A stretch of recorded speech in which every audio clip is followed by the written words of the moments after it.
والله التركيز كله مع زيزو. لا لا لا لا. في ناس في سيراميكا بتاخد ارقام من ناس في اكتر من اوروبا في البنك الاهلي. تجربه جون ادوارد في الزمالك تقييم مبدئي انا شايف ان التجربه في الزمالك هتنجح. امور الاهلي رقم واحد عنده مش اشخاص، رقم واحد عنده الكيان النادي الاهلي.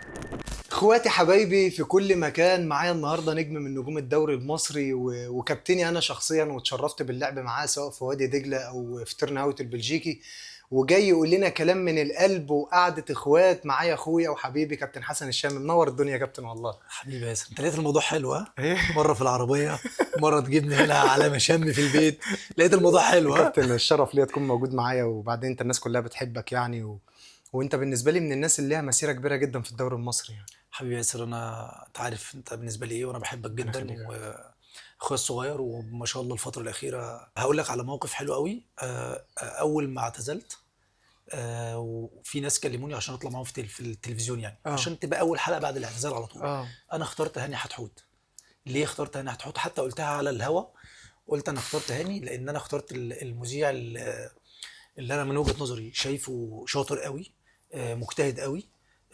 شهادتي في هاني دايما مجروحه يعني، بس انا اللي اخترت هاني. فثق لما اكون جاي معاك انا عارف ان انت بقيت بتقدم حاجه كويسه. ربنا يخليك يا كابتن. فبجد والله العظيم مش انا يعني اكتر من حد اتكلم معايا على موضوع البودكاست، بس انا لما انت كلمتني اولا علاقتنا ببعض انت بس عارف. ده مش بودكاست، احنا لا جايين ده نتكلم، احنا ما اخوات. هو ما هو ده يعني شبيه للبودكاست لا يعني. لا والله ولا كابتن ولا شبيه ولا حاجه، انت جاي بيتي بس انا شايفك صارف انت يعني جاي بيتي والله ما صارف، ده ومكلف مش مكلف حاجه، ده كلام والمصري ده. ودجله ده الانديه اللي بس انا لعبت مش فيها. فين تيرن اوت وليرز ما هو ما فيش مكان، ومفيش المكان مكان صغير. والبنك الاهلي. لا البنك على جنب لوحده. لا يا ماشي. كابتن والله، وانت ذكرت يعني اسم من الشخصيات اللي انا بحبها جدا، هاني حتحوت، يعني من طبعا الشخصيات المحترمه اللي مؤثره في مجال الاعلام ده يعني. جدا جدا، وربنا بيديله حقه مع الوقت، ربنا بيديله طبعا حقه. طبعا وهو من الناس فعلا انه بيتقال عليه اكتر اعلامي مهني في مصر، طبعا ودي معناها كبير قوي يعني. طبعا طبعا كلمه كبيره. فهاني طبعا بنبعت له التحيه من هنا، ان شاء طبعا الله بقى نجيبه بقى ايه مره يقعد معانا هنا ده انا وانت شرف ليا، وهو. يا ريت والله ده فاهمني؟ شرف ليا. ونقلبها لان انا برضو ايه قفشه في كذا حاجه بقى، فلازم لا نجيبه هنا لا لا ان نجيبه ان شاء شاء الله الله. ان شاء الله.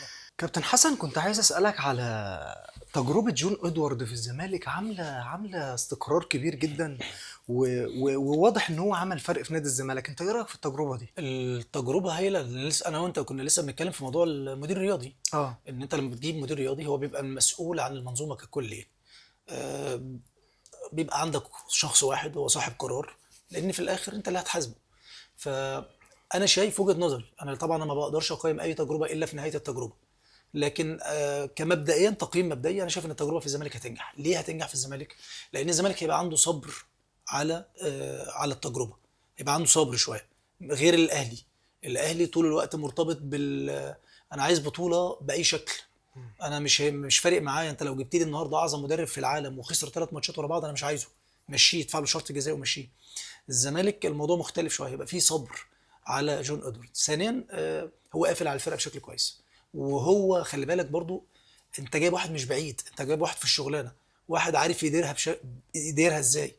خد قرارات صعبه جدا، وده اللي عجبني فيه، ان اول ما دخل حتى الناس كانت، احنا هنا في مصر بنتعامل بالعاطفه شويه. زي ايه يا كابتن؟ زي مثلا غير كل الاستاف اللي موجود، مشى ناس من العمال، فالناس اتضايقت وبتقطع اكل عيش الناس انا جاي اتحاسب على تجربه مالكش دعوه بيها. انا التجربه دي انا اللي هتحاسب عليها، فبجيب بالبلدي كده الناس اللي هتساعدني في شغلي، اللي هتطبق اللي انا عايزه. لما اقول مفيش خبر يطلع بره اوضه اللبس، يبقى مفيش خبر يطلع بره اوضه اللبس. لكن الناس اللي انا داخل عليها انا ما اعرفش اعمل عليها كنترول، ما اعرفش الناس دي عقلياتها عامله ازاي، هتنسجم معايا بسرعه ولا لا. فهو التجربه عارف ان مفيش حد هيطبطب عليه، مفيش وقت.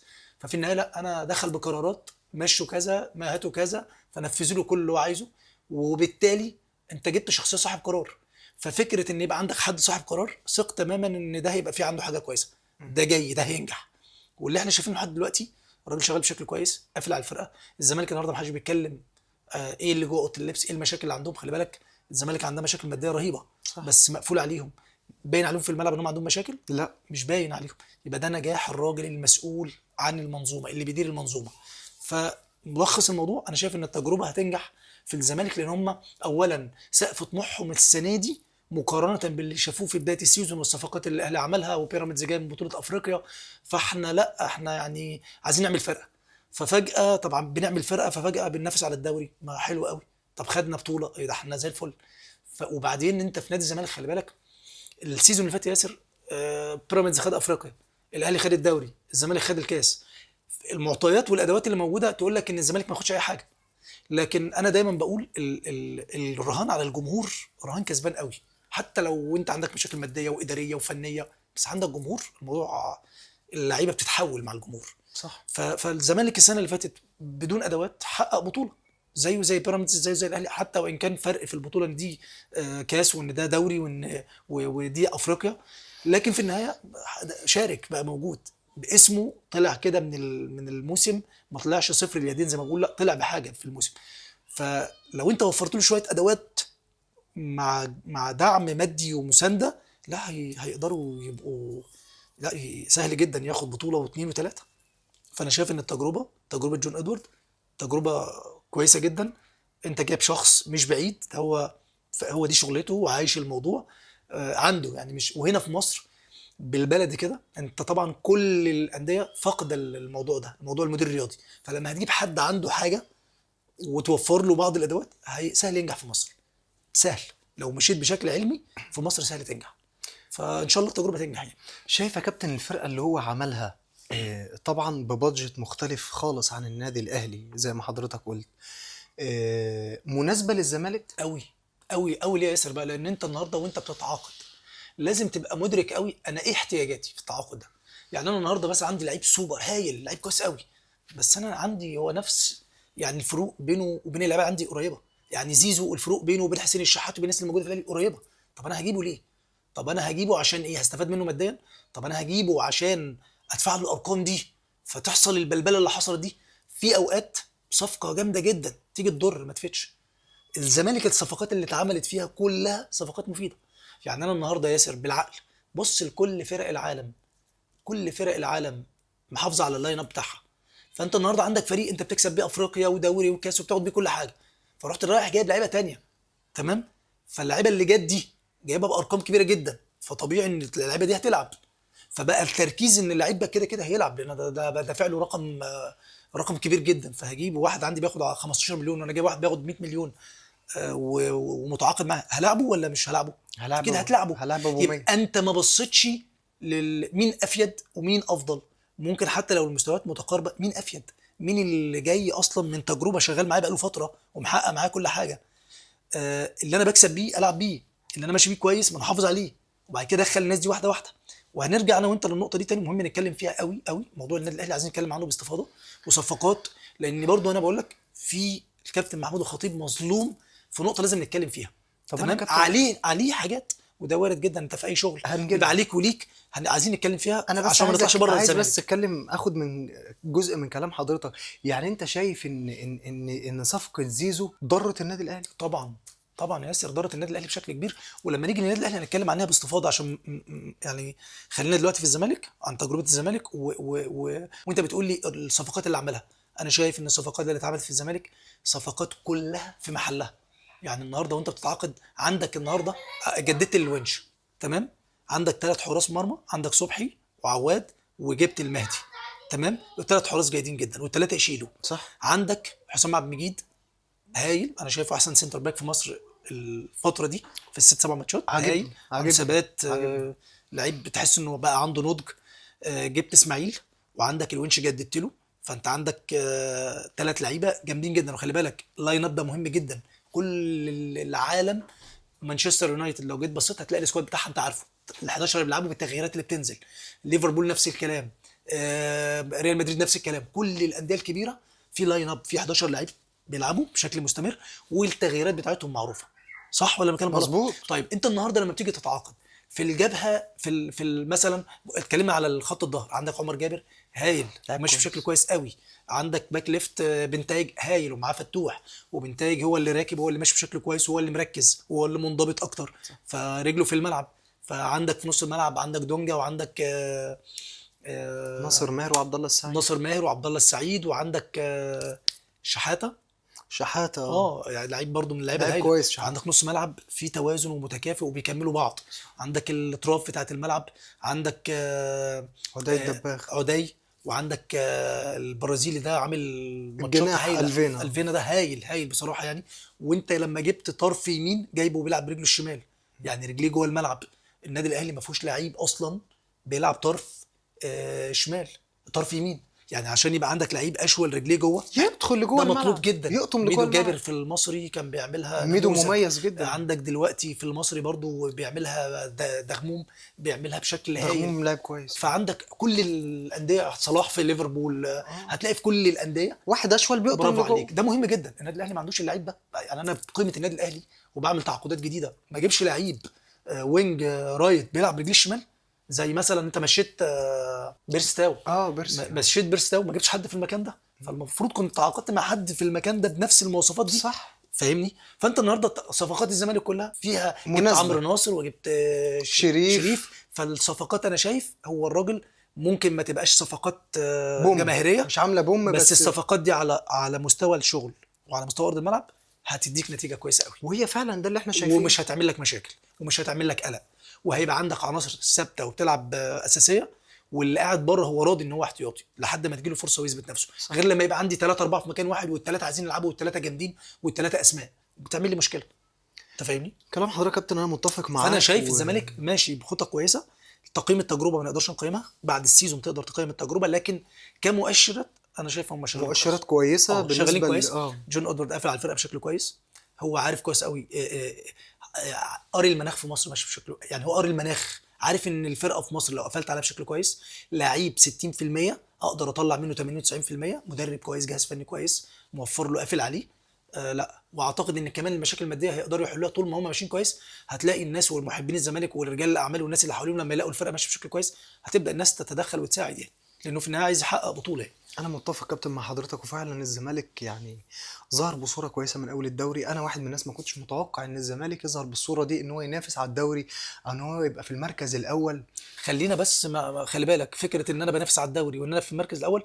انا همشي معاك في حته ان انا بنافس، لان انت لازم تدخل المنافسه من بدري، لان لو بعدت على المنافسه هتتعب قوي. صح. تمام، لكن لو دخلت المنافسه اوكي. لكن فكره ان انا متصدر الدوري دي خادعه يا ياسر، خادعه. وخلي بالك عشان خلي النقط بالك قليله لا، بالنسبه. مش موضوع النقط قليله وانت لسه لاعب عدد ماتشات قليل قوي.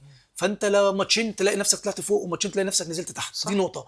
النقطه الثانيه، النادي الاهلي يعني ما فيش حد يامن النادي الاهلي، عارف بيطلع من تحت الرماد كده. كلامك مظبوط. النادي الاهلي بالذات التاريخ بيقول كده والارقام بتقول كده. صح. وفي كل البطولات اللي كان بيعاني فيها النادي الاهلي والزمالك كان بيبقى سابقه بكتير، تلاقي النادي الاهلي جاي من تحت الرماد بيجي ياخد البطوله. ايه رايك في البدايه المخيبه للامال بتاعه النادي الاهلي بحجم الصفقات اللي اتعملت والانفاق اللي اتصرف من كابتن محمود الخطيب؟ طب هقول لك حاجه والله بجد، انت تعرف ان انا صادق صح؟ طبعا. والله العظيم ده توقعي من بدايه الدوري، ان الاهلي هيعاني بسبب الصفقات اللي عملها، مش بسبب ان حد يقول لك اصل في صفقات كيديه وفي صفقات مش عارف ايه. وده النقطه اللي بقول لك عليها، ان الكابتن محمود الخطيب وقع تحت ظلم كبير جدا. ناس كتير ظلمته. ازاي؟ اولا خلينا نقول حاجه، انا كليدر لمؤسسه او انا بقود مؤسسه او انا رئيس نادي او انا صاحب قرار، وارد جدا ان انا اخد قرارات صحيحه ووارد جدا ان انا اخد قرارات خاطئه. اوعى تختزل تاريخ الكابتن محمود كله. تاريخ الكابتن محمود الخطيب في راجل محقق حوالي 21 بطوله وهو لاعب، ومحقق وهو رئيس نادي 22 لقب او 23 لقب. 22 لقب 22 لقب، ومعاهم 3 برونزيه كاس عالم. فبتتكلم على الارقام. وهو كمان نائب رئيس النادي حقق القاب، وهو راجل عضو في مجلس الاداره حقق القاب. فتاريخ النادي الاهلي مرتبط اصلا بتاريخ الكابتن محمود الخطيب. فاوعى تختزل قرار الكابتن محمود خده مثلا باستقطاب لعيبه معينه، ان ده تقوم عليه حرب عشان الراجل خد القرار ده. لا، مفيش حد فينا يقدر يزايد على حب الكابتن محمود الخطيب للنادي الاهلي واخلاصه للنادي الاهلي. سلوكيا الراجل ده يعني يدرس، يتعمل فيه كتب، اتحط تحت ضغوطات رهيبه وسب وقذف من جهات كتيره جدا، وعمره ما خرج عن النص ولا اذى ودنا باي كلمه وحشه ولا رد. فراجل حاجه شخصيه عظيمه يعني. على بقى مستوى الشغل بقى، لا، نجاحات رهيبه للكابتن محمود الخطيب. ففكره ان هو ياخد قرار، تخيل النهارده ياسر بالبلد كده والنادي الاهلي داخل يلعب في بطوله كاس العالم للانديه، الكابتن محمود الخطيب ما عملش ولا صفقه. قال لك اللعيبه دي انا نجحت بيها وهمشي باللعيبه دي. الناس هتطلع تنتقد وهيقول لك ده وفر فلوس وما جابش صفقات، واحنا النادي الاهلي اعظم نادي في الكون، لا لازم نروح بقيمه النادي الاهلي، لا ادفع وهات لعيبه. فالراجل عمل ده، لو نجحت معاه ومشيت معاه فده نجاح كبير جدا. طب ما وفقش في ده، عادي جدا، ايه المشكله؟ ماشي يا فاهمني؟ كابتن. ما هو تقومش الثوره اللي قامت دي والراجل يضطر ان هو يقول لك انا هستقيل ومش هدخل الدوره الجايه. لا يا جماعه، انا شايف ان ده ظلم كبير جدا على كابتن محمود ماشي يا الخطيب. كابتن. هو يا حضرتك بتقول لو ما كانش جاب كانت الناس هتقول لي يوفر. اه، هو يا يوفر يا يحصل اللي حصل. ما هو انا بقول لك دلوقتي يا ياسر، هو انا بقول لك ان ما حصلش خطا في اختيارات اللعيبه. حصل خطا كبير جدا في اختيارات اللعيبه. اللي احنا اتكلمنا فيه على نادي الزمالك هو على النقيض تماما في النادي الاهلي. اخترت لعيبه من انت مش محتاج اللعيبه دي. زي مين يا يعني انا كابتن؟ النهارده معلش، زي مين مش محتاج مين؟ ينفع اروح اجيب بن شرقي وتريزيجيه، وعندي في المكان ده طاهر وحسين الشحات، وعندي امام عاشور يقدر يلعب لي في المكان ده ويجيد فيه اكتر من اي حد. يعني امام لو لعب طرف ملعب في المكان ده، مع احترامي لكل الموجودين، امام هيبقى افضل. لان امام السيزون اللي فات افضل لعيب في مصر بلا منافس يعني. عمل سيزون هايل، بتلعب 8 موجود تحت الفيرود موجود، لو لعب فيرود هيبقى لعيب مؤثر ولعيب هايل وارقامه بتقول كده يعني. فانا عندي اللعيبه في المكان ده، عايز اقوي الفرقه، يبقى اجيب احتياجاتي، اجيب وينج رايت راجل الاشول اللي احنا كنا بنتكلم عليه وادفع فيه فلوس كويسه. تمام، لان انت دفعت اوريدي فلوس كويسه قوي. يعني انت دفعت في بن شرقي ودفعت في تريزيجيه ودفعت في زيزو. فانت النهارده لازم تبقى مدرك وعارف كويس قوي ايه نوعيه اللعيب المصري بيفكر ازاي وعقليته عامله ازاي. انا عشان اجيب واحد في اوضه اللبس بياخد 100 مليون جنيه ولا اكتر من 100 مليون جنيه، انا هديت اوضه اللبس. لان اللعيب المصري للاسف ودي كارثه. انا ياسر النهارده، انا راجل فاضل لي في عقلي 3 سنين، وياسر جاي النادي وانا راجل باخد 10 مليون جنيه، فياسر هياخد 100 مليون جنيه. اشمعنى ياسر ياخد 100 مليون جنيه؟ ما يا تربطش ابني اسمي بالرقم ده يا ما عم. انتش فاهمني انا بس. مش حمل الارقام دي. يغمى عليك. ما تربطش اسمي بالارقام لا دي. انا بتكلم بجد لا ياسر لا والله. لا، انت شايف عشان ما تضربش المثل بيا، لان انا مش خلاص حمل الضرب ده. انا كده هقع منك في الحلقه. خلاص ماشي. انت شايف ان صفقه، تعال نتكلم على صفقه اه صفقه يعني. زي ما حضرتك قلت، هو جاب تريزيجيه وجاب بن شرقي وهو مش في احتياج ليهم. لا، انا في احتياج لتريزيجيه. تمام ليه كويس. تريزيجيه؟ تمام. تريزيجيه اولا لعيب، انا بقول لك لعيب كبير تمام، طبعا طبعا لا خلاف لا خلاف. ومؤثر وابن النادي بجد، مش كلام. تريزيجيه انت عارفه ولد مخلص وجميل وشخصيه كويسه جدا وبيلعب بقلبه، والتوقيت اللي الكوره بتخونه فيه ومش مساعداه بيبذل مجهود غير طبيعي، بياكل في النجيله بالبلدي كده يعني. فتريزيجيه صفقه مهمه، صفقه مهمه، صفقه جماهيريه كمان مهمه. تمام. لكن زيزو انا شايف ان انت صفقه انت جد تضر اكتر ما تفيد. مم. كنت في غنى عنه، كنت في غنى عن صفقه زيزو. هتقول لي مثلا انا بقى كمسؤول في نادي، يا جماعه ده لعيب فري ولعيب كويس ويقدر يضيف لي. طب افرض زيزو جه والدنيا مشيت ولعب في مكانه وفايق وماشي كويس والاهلي بيحقق بطولات، يبقى ده نجاح للاداره. طب الموضوع ما مشيش لا يا كابتن بصراحه مش نجاح. ليه؟ مش نجاح. انت هديت يعني اوضه انت اللبس. قدامك، هديت اوضه اللبس. انت هديت اوضه اللبس في الارقام اللي انا لو شايف، لو انا بقول لو انا صاحب قرار والارقام دي قدامي، لا مش هعملها، مش هاخد القرار ده، مش هجيب لعيبه يديله الارقام دي. لكن لو هجيبه وهيمشي بنفس البادجت اللي انا ماشي بيها او زياده شويه بسيطه ما تعمليش قلق، انا اوكي معاك. لكن اجيبه بالرقم ده انا ضد ده خالص. لا، يبقى الاولى ان انا ما اتعاقدش معاه، او الاولى ان انا اخد اللعيب ده واقنعه بشكل ما ان انا هطلعه بره يقعد سنه ولا حاجه، وبعد كده يرجع لي تاني يستفاد ماديا، وبعد كده يرجع لي بالبادجت اللي انا شغال بيها. ده وجهه نظري. يعني انت عايز تحقق مكاسب اكتر، كنت خدت اللعيب وطلعت اللعيب بره في الخليج او في اي دوله، وبعد كده يجي لك اللعيب ده يبقى شرط ان هو يبقى موجود عندك بعد كده. لكن فكره ان انا اجيبه بالرقم ده، انا ضريت اوضه اللبس. حصلت ازمه كبيره جدا في اوضه اللبس، واحنا شايفين على الملأ وكل حاجه دلوقتي.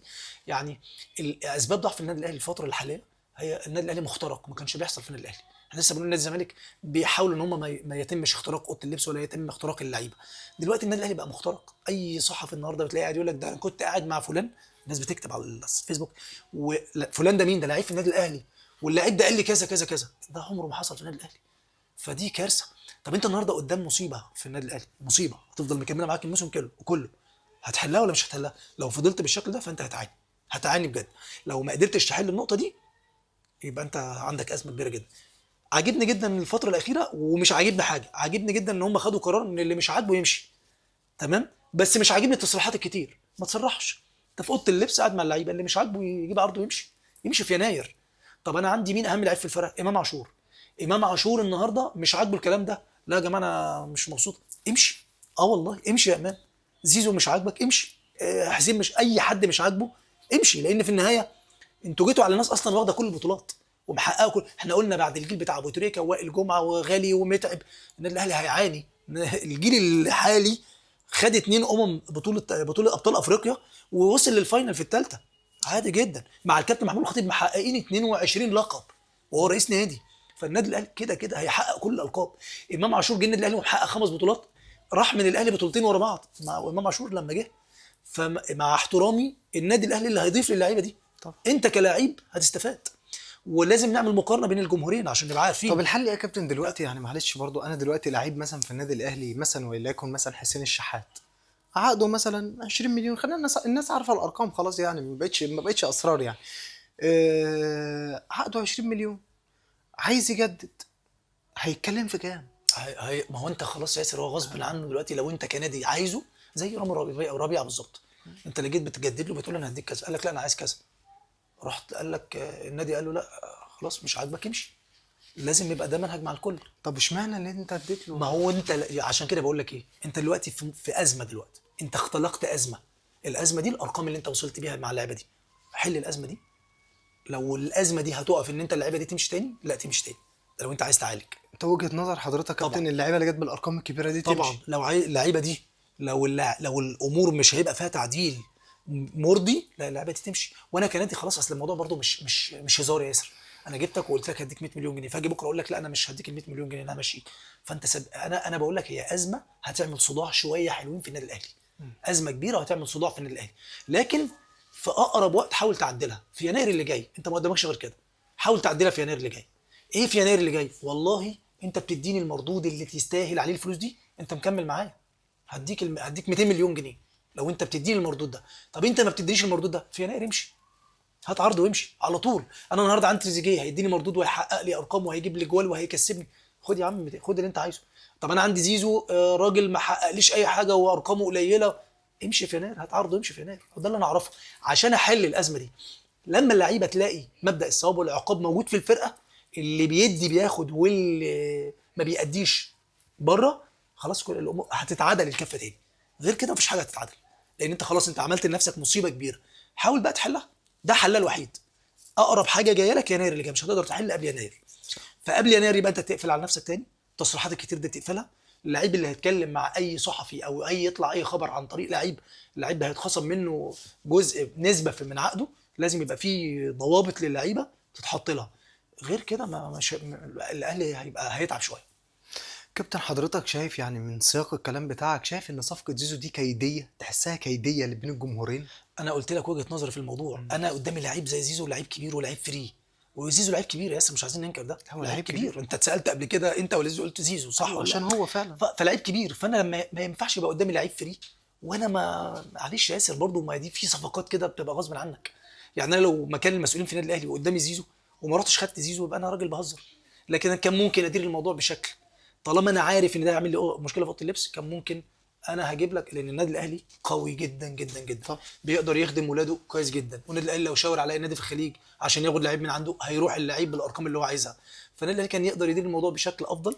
لكن في النهايه انت خدتها في حته ان انت علمت على نادي الزمالك، عشان نبقى واضحين يعني. صح. انت خدت صفقه من نادي الزمالك، ونادي الزمالك خلي بالك اللي الاهلي بيعمله دلوقتي، لو نادي الزمالك يقدر يعمله هيعمله. لو نادي الزمالك يقدر يخطف اي لعيب من الاهلي هيعمله، عشان الناس ما تقولكش لا اصل الاهلي وبيبوظ الكره في مصر. انا ضد ده خالص.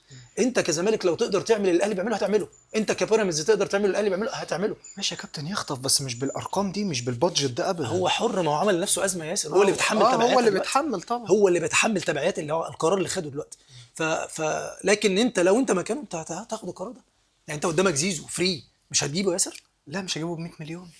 اوكي انا معاك، بس انت مش هتدخل في الصفقه، مش هتتناقش معاه، لا هدخل مش هتقعد طبعا. معاه، لا هدخل لا طبعا. هتقعد معاه. لا طبعا. لكن القصه كلها في الرقم ده. طب انا القيمة- هسالك سؤال، القيمة طب ما كبيرة انت جدا. طب ما انت جايب تريزيجيه برقم كبير، وجايب بن شرقي برقم كبير، وجايب بن رمضان برقم كبير، صح ولا لا؟ ليه الناس باصه لزيزو بس؟ انت جبت زيزو بالرقم لا ده. هم كلهم، كلهم مش هو بس.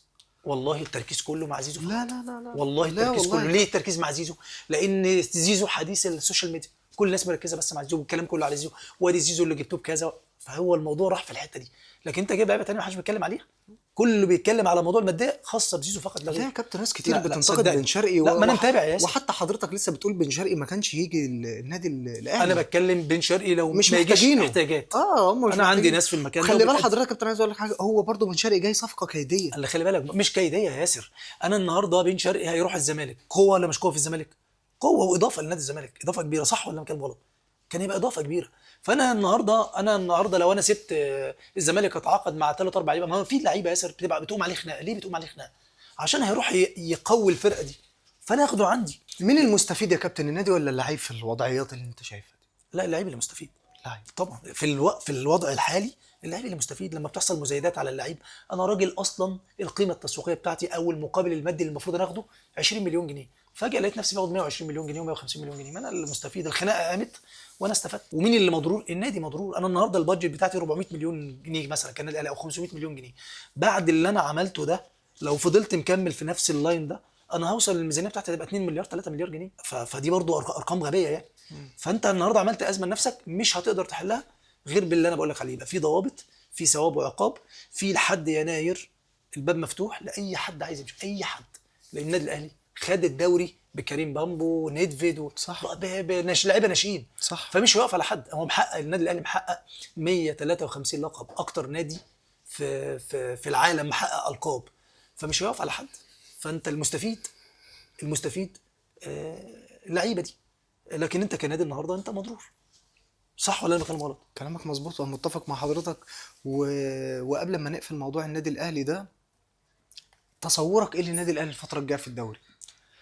بص، النادي الاهلي قدامه فكره انه ياخد الثلاث نقط، ما يدورش على الاداء. النادي الاهلي دلوقتي يدور على كل مباراه ثلاث نقط ويبقى جوه المنافسه.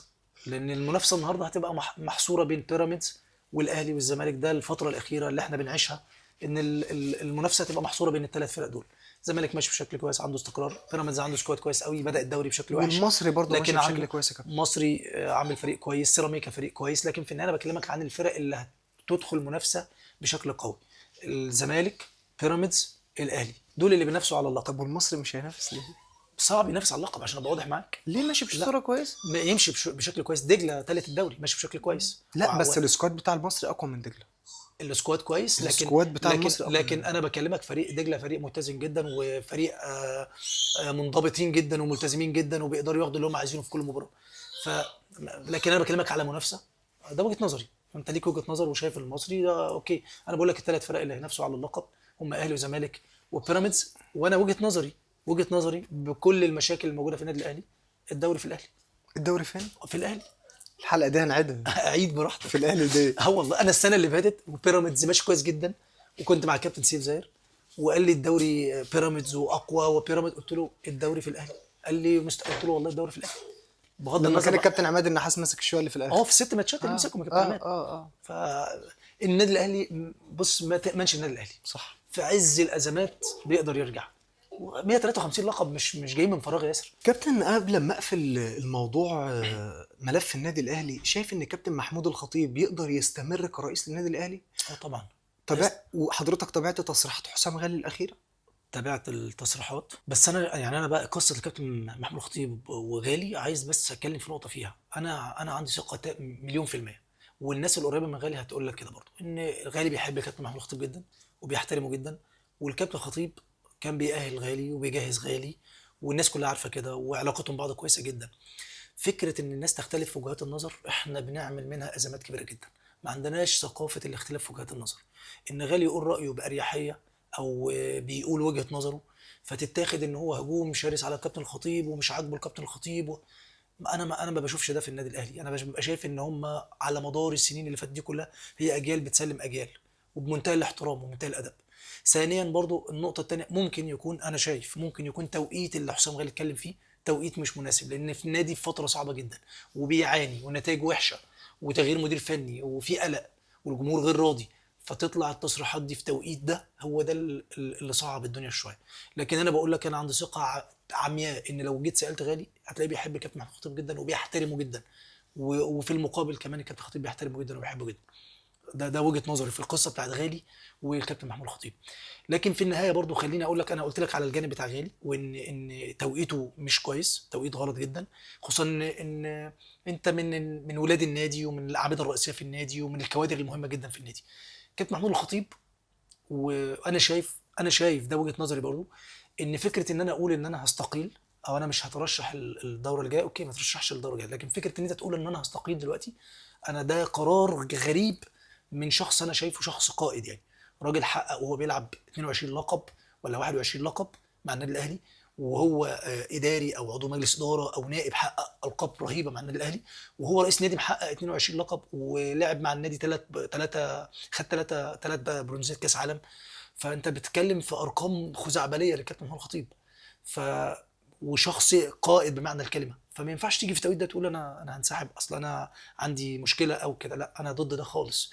انت في اخطاء وارد جدا ان انا وانا شغال يبقى عندي اخطاء، زي ما انت الناس بتشيد بالكابتن محمود الخطيب على مدار تاريخه كلاعب وكاداري وكرئيس نادي، وارد جدا الناس تنتقدك في بعض الامور. زي ما انا وانت اتكلمنا في صفقه زيزو، هي صفقه بالرقم ده تضر النادي ما تفيدوش، فده خطا اداري كبير جدا وقع فيه النادي الاهلي.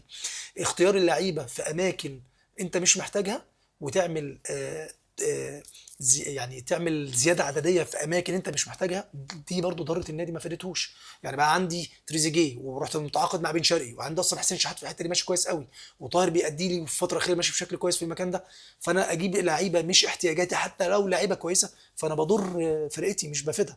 فوارد جدا ان انت تاخد قرارات خطأ، اعترف بده واصحح ده واصلح ده، لان في النهايه مفيش حد هيقدر يصحح اللي حصل ده غير برضو اداره النادي والكابتن محمود الخطيب. طبعا. انت في ازمه، هتقدر تحل الازمه دي امتى؟ مستحيل تقدر تحلها دلوقتي، مستحيل. انت هتحل امتى؟ هتحل في يناير اللي جاي. خلي بالك، ثلاث ارباع لعيبه النادي الاهلي اول ما يحس ان هو هيطلع بره النادي الاهلي والله هيمشي كده حتى لو بمليون جنيه.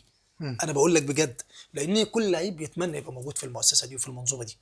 بتحط لنفسك ارقام غير طبيعيه وتاريخ، وبتصنع تاريخ بعد ما بتبطل بتعيش عليه. تعيش عليه بقى في استوديوهات تحليليه، في شغل تدريب، في شغل اداره. اي حد جوه النادي الاهلي كبراند يعني الناس بتجري عليك. صح. فانت كده كده هتستفاد. ولما جينا اتكلمنا عن صفقه رمضان صبحي في فتره من الفترات، والناس قالت لك لا ده صح، ده خد رقم كبير جدا وامن مستقبله. مع الوقت صدقني اللي بيخسر الجمهور بيخسر كتير جدا جدا. الفلوس دي هتكسبها ممكن ما كسبتهاش وانت بتجري في ارض الملعب وانت بتعرق، هتكسبها وانت قاعد في مكتب بتحلل ماتشات او في استوديو. صدقني، عشان كده ما ينفعش اخسر الجمهور خساره كبيره، الجمهور خساره كبيره جدا. فانا شايف ان الوحيد اللي هيحل الازمه دي هو برضو كابتن محمود الخطيب. ممكن، انا متاكد ان هم دلوقتي لما يقعدوا مع نفسهم لا هيلاقوا نفسهم هم قبل كاس العالم للانديه عملوا صفقات كتير عشان يرضوا الجمهور، كلها صفقات مش مدروسه، وبالتالي دي النتيجه اللي احنا شايفينها. قلت لك برضو في نقطه مهمه جدا يا ياسر، عقليه اللاعب المصري. وانا في نادي لازم ابقى عارف عقليه اللعيبه اللي معايا، ان انا اجيب لهم لعيب وادي له مثلا 100 مليون جنيه وانت بتاخد 10 مليون جنيه. انت لسه بتتكلم في مروان مجدد ب 12 مليون جنيه. قليل عليه يا برضه. جماعه انا مجدد ب 12 وانتوا جبتوا حد بياخد 100، مع ان انا ضد ده يا ياسر. يعني في اوروبا انت عارف كويس قوي ان في لعيبه في انديه كبيره بتاخد ارقام من الناس بتاخدها هنا في انديه في مصر، في انديه مصريه. في ناس في سيراميكا بتاخد ارقام من الناس في اكتر من اوروبا، وفي البنك الاهلي في ناس بتاخد ارقام اكتر من الناس بتلعب تقولش بقى البنك الاهلي. بكلمك بجد مش والله. عايزين بس سيره البنك الاهلي يقول لك انا اللي قلت لك لا البنك لا لا، الاهلي. انا بكلمك بجد عن ارقام بره، في لعيبه بره بتاخد ارقام قليله جدا وفي دوريات كبيره. يعني الدوري البلجيكي مثلا بتلاقي ودوري محترم، دوري قوي. لعيبه بتاخد ارقام قليله جدا، اقل من وبيلعبوا أرقام- تشامبيونز ليج عادي جدا. فده اللي انا بقوله لك، ان هناك اللعيبه مقتنعه بده وعادي، انا باخد 10 قروش ده بياخد 100، انا ماليش علاقه. هنا في مصر لا، ده ما يمشيش، لان اللعيب المصري عنده نواقص كتير قوي، نواقص كتير. محتاج كل لعيب محتاج دكتور نفساني عشان يتعلم يعني ايه واجبات وايه حقوق، وانا ملتزم بعقد معين، انا قيمتي كذا، انا هاخد كذا، ماليش علاقه ده خد ايه وما خدش ايه. لكن فكره ان انا طول الوقت شاغل بالي بده بياخد ايه، ده يا ابني مش بتاعتك. ركز في شغلك بس. انت ارتضيت ب 10 جنيه احمد ربنا عليها، عشان ربنا يبارك لك فيها، عشان تعرف تشتغل اصلا في الملعب. انت النهارده بتاخد 10 جنيه ومعترض، ما ده هيبقى مستواك في الملعب كده، هتبقى قيمتك التسويقيه هتنزل، وانا كنادي همشيك ومش هتلاقي نادي تلعب فيه غير نادي في نص الجدول ولا نادي في مؤخره الجدول. كابتن، يعني حضرتك شايف ان اللي حصل في النادي الاهلي في الفتره الاخيره خلى اللعيبه في اوضه اللبس يبصوا لبعض؟ ياسر، مصر كلها عارفه، ياسر مصر كلها عارفه، هي دي الروح بتاعت النادي الاهلي. لا، النادي الاهلي في الدقيقه 97 هيجيب جول، وانت عارف وقاعد ومتاكد ومقتنع انه هيسجل. دلوقتي النادي الاهلي لو لعب الماتش اللي انا سامعك في مباراه من مباراتين فاتوا، انت بتقول لو النادي الاهلي قعد ماتش ساعتين مش هيجيب جول. ده الناس في مصر في الكوره بتفهم كويس قوي، فمش هتعرف تضحك على الناس. فانت فعلا النادي الاهلي فاقد روحه، فاقد شخصيته في الفتره اللي فاتت. حتى المباريات اللي بيكسب فيها بيكسب بالعافيه، مش دي شخصيه النادي الاهلي. وعايزين الماتش يخلص بسرعه، انا خدت 3 نقط اهرب ب3 نقط. فده مش النادي الاهلي، ودي مش شخصيه النادي الاهلي. فالنادي الاهلي فعلا في ازمه حقيقيه دلوقتي، لكن اوعى تامن للنادي الاهلي في عز الازمات بيحقق بطولات. انا مقتنع بده وشفت ده قدام عيني كتير. 153 لقب مش من فراغ، 153 لقب. انت بتتكلم عن نادي انت كمصري المفروض تبقى فخور بيه. طبعا انا فخور ان عندنا اهلي وزمالك. طبعا، عندي وانا الاهلي كمان. 153 لقب، عندي الزمالك 84 لقب. طبعا انا ببقى مبسوط طبعا. بالالقاب دي. فاهمني؟ وبرضه انت عندك جمهورين كبار وليه يا جماعه؟ انا يعني عايز يعني اعلي من الاهلي فاقلل من الزمالك، أو اعلي من الزمالك فاقلل من الأهلي. يا جماعه احنا عندنا حاجتين كويسين، ما تتبسط بيهم، يا رب يطلع بيراميدز ما كمان. نفرح انا بيهم. اتهاجمت هجوم رهيب، وانت عايز تشتغل في بيراميدز. اصل انت لما كنت بساند بيراميدز عشان ياخد بطوله افريقيا، يا جماعه ما بيراميدز ده نادي مصري. اه طبعا. انا ابقى مبسوط انه يحقق بطوله افريقيا، مش احسن ما تطلع من عندنا وتروح لبلد تانية؟ كلامك مظبوط. ناخد ايه المشكله؟ ما هو بيراميدز قوي والاهلي قوي والزمالك قوي، عندك منتخب قوي. صح. صح ولا انا بتكلم غلط؟ كلامك انت مظبوط. بقالك من 2010 ل 26 16 سنه ما حققتش بطوله افريقيا. صح. الناس بتجري بسرعه الصاروخ وانت بترجع ورا بسرعه الصاروخ. الناس بدات تستخدم العلم في كره القدم، وكره القدم بقت صناعه وبتدر دخل كبير جدا. الا عندنا في مصر تخسر بس، الانديه كلها بتصرف لكن الانكم من الكوره زيرو. عندك اهلي وزمالك اكبر ناديين في افريقيا، وناديين يعني انديه عظيمه، ما عندهمش يعني واحنا بندرس في اداره رياضيه الانكم اللي بيدخل للنادي. عندك الدي ماتش وحقوق الرعايه والبث التلفزيوني، كل دي دخول بتدخل للنادي. انت عندك اكبر نادي في مصر ما عندهمش نادي، ما عندهمش ملعب بتاعهم. ما عنديش نادي في الستور بتاعي، في المطاعم بتاعتي، يبقى رايح الجمهور يتفرج يتبسط، واخد ولادك واسرتك تروح تدفع فلوس في النادي وانت داخل في الدي ماتش ده. بيدخل دخل رهيب في يوم الماتش. انت النادي الاهلي بيفتقد ده ونادي الزمالك بيفتقد ده، واكبر قاعده جماهيريه في افريقيا. فاحنا عندنا مشاكل كتير جدا، احنا بعيد، احنا بعيد قوي. فالحمد لله النادي الاهلي دلوقتي بقى عنده نادي لسه على ما يتم افتتاحه شويه. انت فاهم؟ لا احنا لازم نبقى واضحين مع نفسنا، احنا عندنا مشاكل كتير جدا. متفق معاك يا كابتن حسن. وزي ما بقول لك كده ياسر، يا عم اتبسط ان عندك اهلي وزمالك، ايه طبعا. المشكله؟ وانا لازم يعني يبقى اهلي يا زمالك؟ ما هو انا انت برضه اهلي وزمالك دي اللي مشجعين الاهلي ومشجعين الزمالك، جمهور الاهلي وجمهور الزمالك. كابتن انا دلوقتي لما مثلا ايه الاهلي بيكسب مثلا، عشان برضه اتكلم مع حضرتك في النقطه دي قدام الناس هم اخواتي يعني مفيش لما الاهلي بيكسب بطلع اقول الف مبروك النادي الاهلي اداء جميل مش عارف ايه، الزمالك يكسب الف مبروك الاداء جميل وحل الماتش فنيا. اه ناس تطلع تقول لك طب انت بتقول مبروك للاهلي ومبروك للزمالك، طب انت مع مين؟ هو لازم ابقى مع حد؟ لا انت اقول لك انا، انت مع نفسك. انت دلوقتي بقى في متابعين كتير جدا، الناس بتتابعك والناس بتثق فيك وبتصدقك، فانت راجل محايد فبتقول وجهة نظرك بما يرضي الله. لو ركزت مع الناس والله ما هتتقدم، لان النبي صلى الله عليه وسلم الناس اختلفت عليه، وده عليه الصلاة النبي صلى والسلام. الله عليه وسلم. ربنا اللي خلقنا في ناس ملحده بيه مش مؤمنه بيه، كلامك مظبوط. ولله المثل الاعلى. طبعا. ففكره ارضاء الناس اصلا ما تشغلش بالك بيها. صح. انت بتقول وجهة نظرك، انت شايف الاهلي ادى، الاهلي وحش بتنتقد الاهلي، صح. الزمالك ادى فبتدي له حق، كلامك المصري ادى، سيراميكا ادى، النهارده دجله الناس كلها بتشيد بيه والحصان الاسود في حتى الدوري. احنا بنتكلم على دجله بس دلوقتي. بص، فكره ارضاء الناس دي انا بقول لك بعد الازمه الاخيره اللي جات لي دي، اه والله العظيم يا ياسر، والله ما بقى انا واحد كنت مهموم بالناس، يعني ما بحبش ازعل الناس. لو واحد زعلان مني ممكن ما انامش، ابقى عايز ارضيه باي شكل، وكنت باجي على حساب نفسي.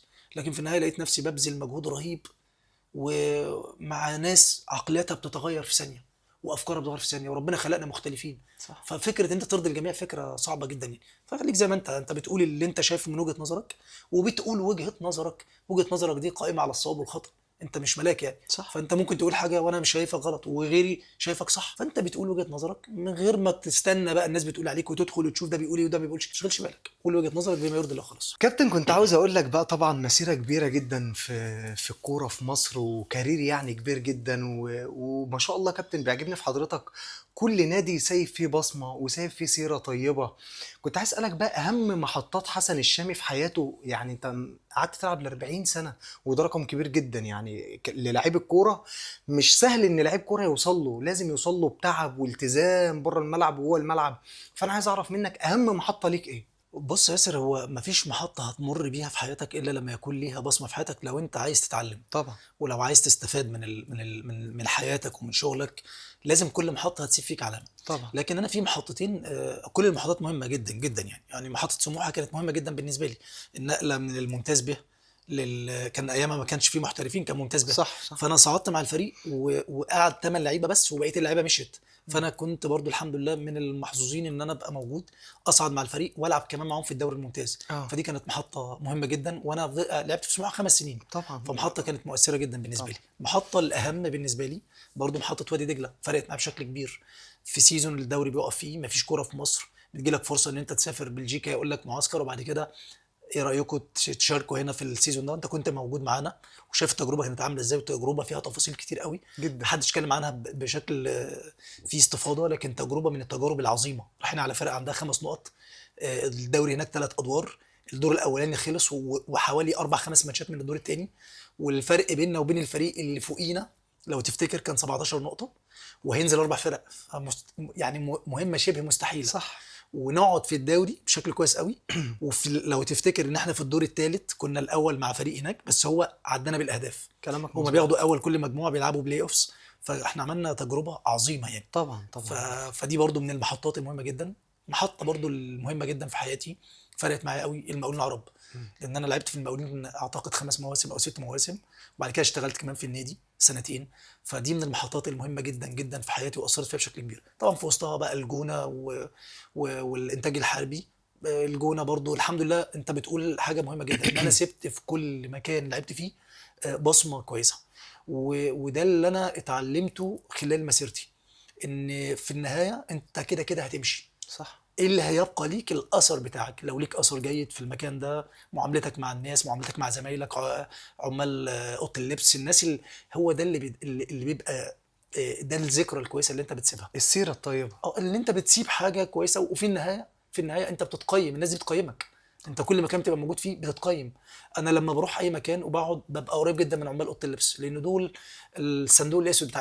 اه. لما تيجي تقعد مع حد فيهم بتلاقيه بيقيم لك الناس اللي قبلك، فانت كمان لما تيجي تمشي هتتقيم. طبعا. هيتقال عليك شخص متربي، شخص سوي، شخص كويس، او النقيض من ده. فده مهم جدا يعني. ففي كل محطه الحمد لله، الحمد لله، ده فضل من ربنا سبحانه وتعالى ان الواحد سايب اثر كويس قوي. علاقتي بكل الانديه اللي انا لعبت فيها لحد النهارده متواصل مع الناس كلها. بدايه من المهندس فرج عامر، بعد كده المهندس ماجد سامي، بعد كده في دجله الحاج احمد الصحيف، لان هو اللي كان المدير الكوره وقتها او المشرف على الكوره وقتها. بعد كده النادي الانتاج الحربي اللي هو ماهر كوزبه لحد النهارده علاقتي بيه جيده جدا، واللي هو اشرف علاقتي بيه يعني ناس زي والدي بالظبط. واخيرا نادي المقاولين العرب بالمهندس محسن صلاح والمهندس محمد عادل. بقى زي ما قلت لك كل الناس اللي مروا عليا بعمال اوضه اللبس، بالاجهزه الفنيه، بالاجهزه الاداريه، بالاجهزه الطبيه. الحمد لله الواحد علاقته بالناس كلها كويسه، ومش انا لوحدي يعني، في نماذج كتير افضل مني مليون مره برضو بتسيب اثر كويس قوي. وبنشوف دلوقتي لحد النهارده في الدوري الممتاز بتشوف اللعيبه اللي سايبه اثر كويس زي عبد الله السعيد مثلا، مع كل الناس اللي اتعامل معاه، شخص سوي ملتزم مركز صح. في الملعب. فلو انت لعيب جامد قوي في الكوره وسلوكيا عندك مشاكل، مش هتاخد التقييم الاعلى. صح. لكن الناس هتديك تقييم عالي جدا قوي لما تبقى على الجانبين السلوكي والفني. هتلاقي الناس كلها بتحترمك وبتقدرك وبتقيمك قيمه كويسه يعني. كلام حضرتك مظبوط يا كابتن ومتفق مع حضرتك. ايه اهم محطه بقى؟ السؤال برضه هيدا برضه تاني. انت صعب قوي. انا مش يعني انا اتكلمت على كل حاجه. انا سايبك براحتك، اه. انا عايزك تقول لي اقرب نادي. يعني انت مثلا تيجي تسالني احمد في إيه اقرب نادي لا، انا ليك، الناس اقول كلها لك عارفه، الناس كلها عارفه ان اقرب نادي اقرب نادي لقلبي ايوه. دجله والمقاولين العرب. ايوه يا دول جماعه، بيتي دي يعني. الاجابه. دي دي الاجابه، الاجابه. دجله والمقاولين العرب. خلي بالك يعني، انا كان بيدور بيني وبين مستر ماجد اه. لما كنا مثلا المقاولين هيلاعب دجله، اه. فتلاقيه باعت لي مسج يقول لي طبعا عارف ان انت قلبك مقسوم نصين، اه. مع ان انا هلعب ضد دجله طبعا وعايز اكسب دجله لان انا في طبعا، المقاولين. اكل عيشك صح. تمام. لكن هو عارف كويس قوي انا علاقتي بدجله عامله ازاي. انا بقالي مثلا سايب دجله من 14 سنه، اه. لكن دجله لما صعد حفله الصعود انا موجود في وسط اللعيبه بحتفل مع مستر شفتك، ماجد. شفت صور حضرتك. فاهمني؟ وده ليه؟ لان علاقتي بالنادي علاقه قويه جدا من اليوم اللي انا دخلت فيه. وانت لعبت في نادي دجله، وانت نفسك بتقول لي الكلام ده بره الكاميرات، طبعا. ان النادي ده مختلف. انت حاسس ان جدا انت في بيتك وفي جدا. عيلتك. عايز اقول لك على حاجه مهمه قوي يا ياسر، ودي اتعلمتها من المهندس محمد عادل ومن المهندس ماجد سامي. انت ممكن تخلي شخص يتعلق قوي بالمكان بالمؤسسه مم. بسبب معاملتك انت كقائد للمؤسسه دي. تقدر تخلي الناس تحب المؤسسه دي وتحترمها، وده اللي احنا بنشوفه النهارده. كل اللعيبه اللي لعبت في دجله شوفها بتقولي على دجله، اللعيبه اللي لعبت في المقاولين شوفها بتقولي على المقاولين، لان انت عنوان المكان اللي انت بتشتغل فيه. فانت النهارده لو انا مسؤول عن مؤسسه او منظومه، لازم الموضوع مش بالكلام ان انا احبب الناس في المؤسسه بالكلام، لا، انت بتعمل ايه عشان الناس تحب المؤسسه. بالافعال. وفي مواقف كتير جدا الواحد شافها، جدا. ممكن الوقت يجيبنا ونقدر نتكلم واخر فيها، موقف يا هنتكلم كابتن فيها. برضو، يعني خلينا في الاحداث الجديده. اخر موقف طبعا وقفه الباشمهندس ماجد سامي مع محمد ابو النجا حارس المرمى، وربنا يرحمه يا رب. يعني وقفه محترمه جدا انت كنت مهموم قوي بالموضوع ده جدا ومتابعني جدا يا كابتن قوي، جدا. انا بس كنت في ليبيا وكنت اه ببعت لحضرتك. بس لك. بس اقول لك على حاجه. خلي بالك، لان انا ماجد سامي نصا كده بعت لي رساله قال لي الحمد لله ان توفى الله عندنا خلي بالك والله بجد. يعني هو راجل عارف كويس قوي ان الله يرحمه لو في مكان تاني مش كان هي... هيتعذب، واحنا هيتعذب. شفنا امثله كتير ولا جدا. يا كابتن هو مش هيتعذب، اه معلش مع احترامي لحضرتك. هو خلاص هو مات انا وخلاص اقصد ان اهله اسرته اهله هتتاثر كابتن، بشكل كبير. وعنده اولاد يا عيني صغيرين بس خليني جدا. اقول لك يا ياسر ان اللي ماجد سامي بيعمله هو ده الطبيعي. ده الطبيعي. لا مش الطبيعي في لا ده زماننا يا ده كابتن، الطبيعي. في الزمن اللي لا احنا لا فيه لا ده يا ده كابتن مش الطبيعي، طبيعي، ده لا. الطبيعي. اولا اللعيب ده كان فاضل له سيزون في النادي، تمام؟ فطبيعي جدا ان انت تدي له حقه في السيزون ده. هو راجل عمل الطبيعي، وراجل اصلا بيحسسك انه ما عملش اعجاز ولا عمل انجاز، انا بعمل الطبيعي يا جماعه. فطبيعي ان الناس كلها تبقى عارفه ان لو حصل ظرف زي ده، طبيعي انت لازم تقف جنب اسرته وتعول اسرته في حدود المتاح واللي انت تقدر تعمله وزياده شويه. لا لا كابتن، انا طبعا متفق مع حضرتك ان ده الطبيعي، بس مش في الزمن اللي احنا فيه. واللي الباشمهندس ماجد عمله بالنسبه لي حاجه استثنائيه. يعني هو عمل فوق الطبيعي بزياده بزياده بزياده. وانا يعني ارتحت نفسيا لما حضرتك طبعا قلت لي هو عمل ايه، ومع تحفظه ان طبعا حضرتك ما تقولش. طبعا فبصراحه حاجه محترمه جدا، وخلت الواحد كده يبقى مبسوط يعني ومرتاح نفسيا.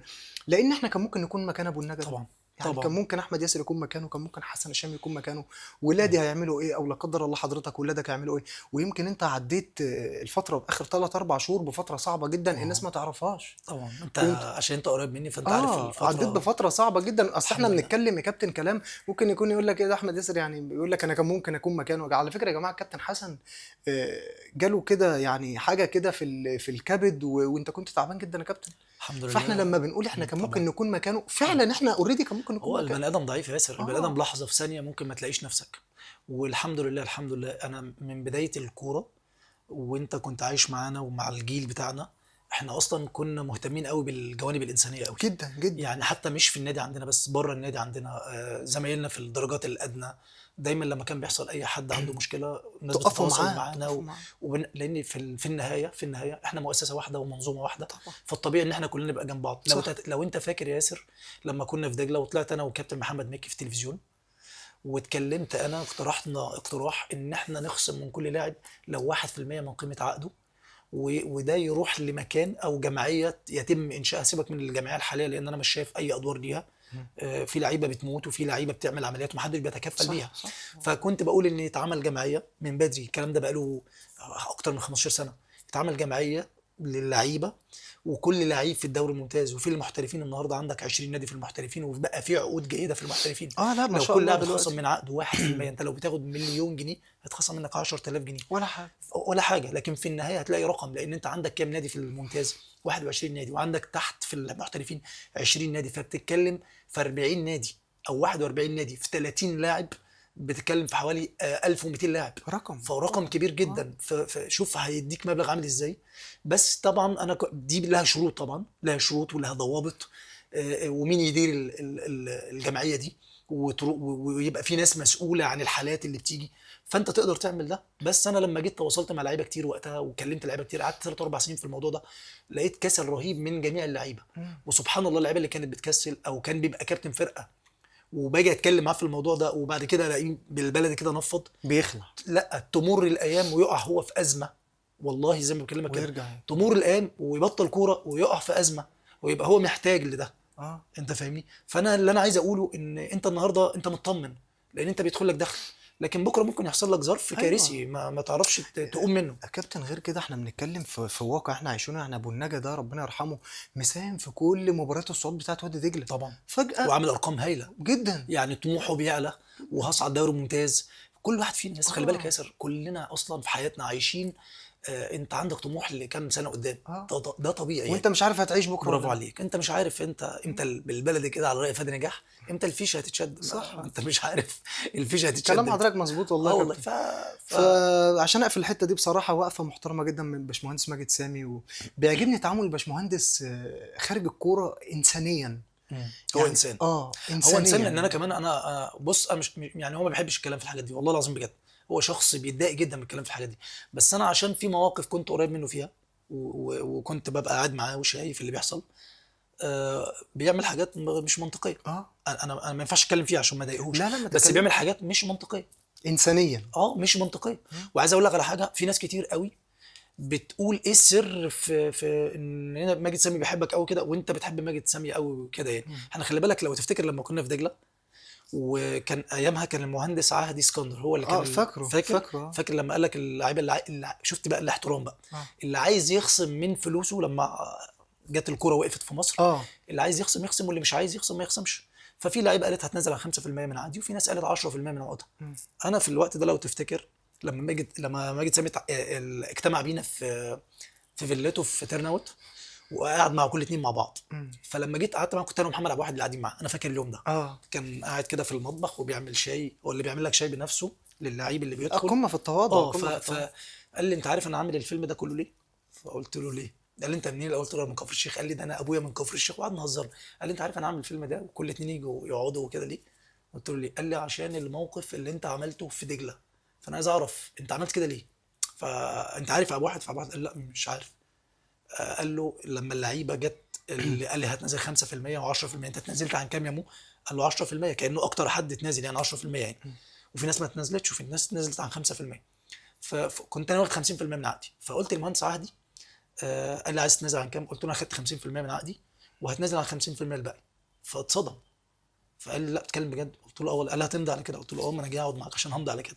فقال لي وفعلا طب دقيقه، وطلع بره.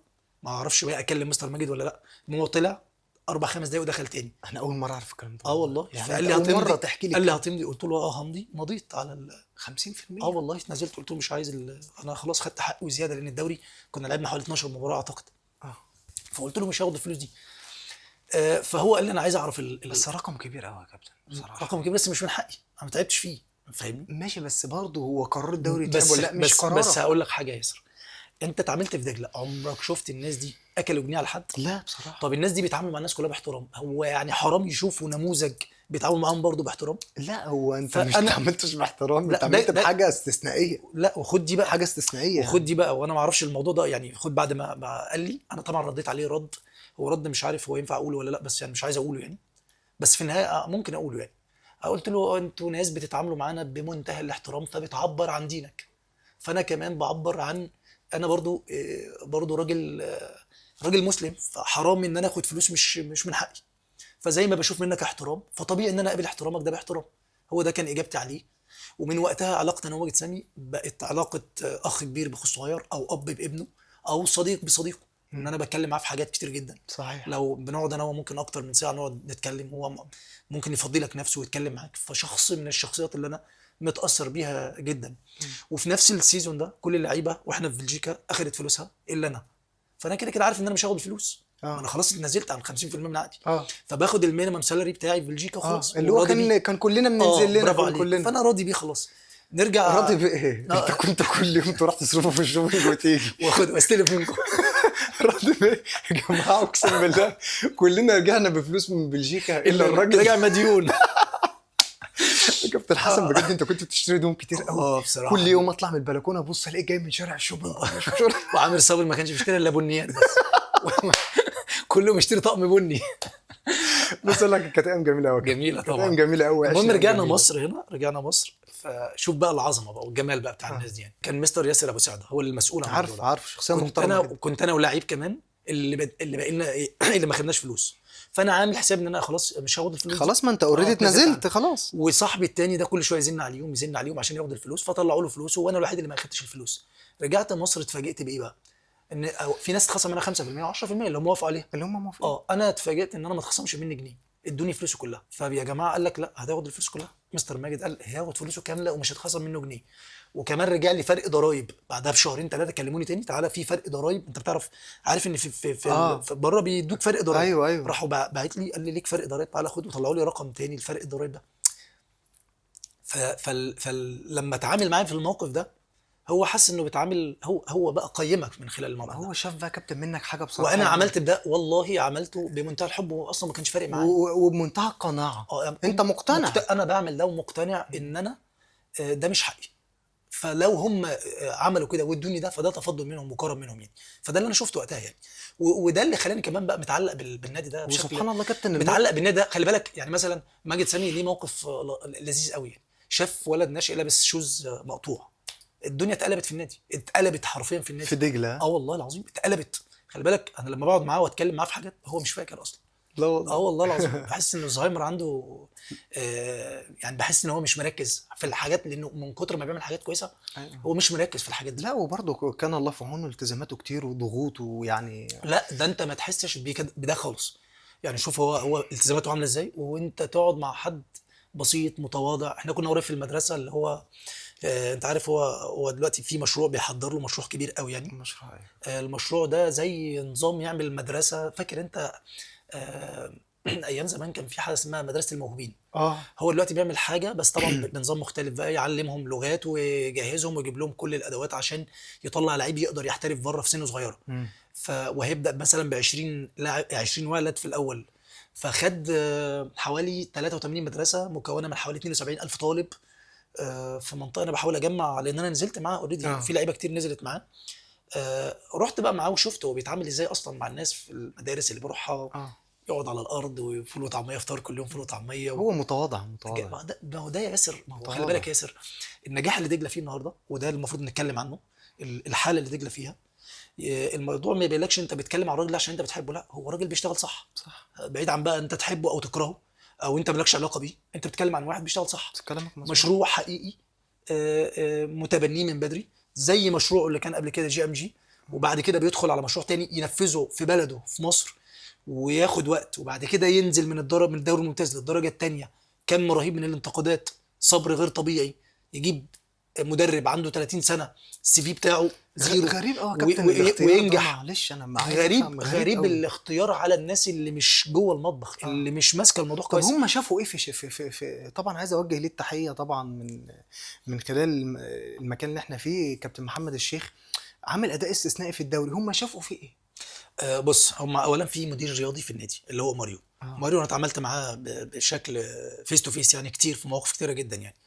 بقول لك انا بحكم ان انا حبي للنادي فبخدم النادي حتى لو انا مش موجود في النادي. اوقات كتير جدا كان ماريو بيتواصل معايا في اللعيب الفلاني، ليك علاقه بيه؟ ليه علاقه بيه، طب نقعد معاه. حتى لما بيجيبوا لعيب ياسر ما بيروحش يقول لك مثلا اتفرجوا له على فيديو مثلا ربع ساعه نص ساعه يلاقوه فيديو جامد جدا فيقول لك هات اللعيب ده. لا ده ماريو ده بيقعد يتفرج على من 6 ماتشات ل 10 ماتشات عشان يجيب اللعيب ده. طب اللعيب ده كويس فنيا، اوكي تعالى بقى اقعد معانا بقى عشان نشوفك سلوكيا عامل ازاي، عقليتك عامله ازاي، عشان هل العقليه دي هتتناسب معانا ولا هو لعيب كويس وبس. طب لو لعيب كويس وبس يبقى نص لعيب مش عايزينه. طب لو لعيب كويس وعقليته كويسه هو ده يناسبنا. فهم شغالين على ده من بدري قوي، فبنوا فريق كويس قوي. فلما طلع للدوري الممتاز ما حصلوش اللي الشوك بتاع ايه ده، انا في الدوري الممتاز ده انا مضطر بقى امشي اللعيبه دي واجيب لعيبه تانية. لا هو باني بقى له 4 5 سنين صح بيبني. صح. والدليل على كل سنه بيدخل على المجموع 4 5 لعيبه 6 لعيبه ولاعيبه كويسه جدا وبتدخل تشارك. صح. فعمل فريق قوي جدا. الشيخ بقى اه. الناس دي مذاكراه كويس قوي. بص بقى انا كابتن، انا طب انا هو انا هو متابع الدوري المحترفين بشكل كويس قوي الموسم اه. اللي فات. الشيخ راجل منظم دفاعيا جدا وعمل ارقام عالميه. اه. عمل ارقام عالميه يعني كل معدل 3 ماتشات مثلا بيدخل فيه جول او 4 ماتشات بيدخل فيه جول. ادخل وشوف الارقام، يعني داخل فيه حوالي 17 جول في السيزون كله. يعني يعني ارقام كبيره. ثانيا بقى خش بقى على اهدافهم اللي جت في الدوري المحترفين. 80% من الاهداف معظمها ضربات ثابته. فراجل لان منظم. الراجل ده كمان كان بيشتغل برايفت قبل ما يبقى مدرب، كان بيشتغل على الحاجات البرايفت. فجاب الشغلانه من تحت قوي، شغال بايده وكل التفاصيل. رغم سنه صغير يا كابتن. طبعا وفرقت معاه قوي، والسي في بتاعه مش قوي. لكن بعدين انت انا النهارده بتكلم. مدير رياضي، خلي بالك المدير الرياضي هو اللي بيختار اللعيبه. اه. تمام. انا قعدت مع مستر حازم خيرت وده برضو قايم بدور جبار جوه وادي دجله. مستر حازم خيرت مع ماريو. فانا شفت الناس دي وقعدت معاها وشايف الناس دي بتشتغل ازاي والفلسفه بتاعتهم عامله ازاي ومنهجهم عامل ازاي في الشغل. فهم شغالين بطريقه علميه وشغالين صح وكل واحد عارف ادواره وكل واحد ملتزم بادواره. وبالتالي في اختياره في حاجه. للعيبه هو عارف هو بيختار مين، اختياره للمدير الفني هو عارف هو بيختار مين. يعني هو الشيخ قدامه تجربه شيخ، راح مسك فرقه درجه رابعه صعد بيها للدرجه الثالثه. اشتغل مسك الفريق اللي هو يعتبر الفريق اللي تحت الدرجه الاولى في دجله. فهم شايفينه وبيقيموه. ناس شغاله قاعدين 24 ساعه بيشتغلوا بجد، مش اللي هو انا رايح النادي وماشي من النادي وبقعد ساعتين في النادي. لا دول عايشين الموضوع، وبيحبوا الكيان. حاطين فلسفه لقطاع الناشئين. لازم يشتغل بنفس الشغل اللي شغال بيه الفريق الاول. فلما اخد ولد عنده 20 سنه 17 سنه 18 سنه هيطلع مش غريب لانه بياخد نفس الشغل اللي بياخدوه فوق في الفريق الاول. صح. فبقى عنده خلاص هو مشروع شغالين فيه صح قوي بشكل علمي وكل واحد عارف ادواره. فبالتالي هتشوف النتيجه اللي انت شفتها. لكن انا بقى هقول لك على حاجه بقى، الشيخ انا بقول لك مدرب هايل وانا اتكلمت عنه. انا بصراحه عاجبني انا بصراحه. اتكلمت عن الشيخ واديته حقه، وشفت رد فعل رهيب من الناس على الكلام اللي انا كتبته عن الشيخ. ولكن هات الشيخ حطه في اي نادي تاني في مصر غير تجربه وادي دجله، اتحداك انه ينجح، اتحداك. لان في مدربين كويسين قوي في انديه تانيه وبتفشل. يعني انت كابتن قصدك لو انت جبت محمد الشيخ اللي هو دلوقتي عامل 4 فوز متتالي في الدوري المصري والتالت على الدوري، لو حطيته في اي نادي تاني هيفشل؟ والله يا ياسر مش تقليل من الشيخ، انا بقول لك الشيخ مدرب هايل وجاي وان شاء الله يبقى حاجه كويسه جدا.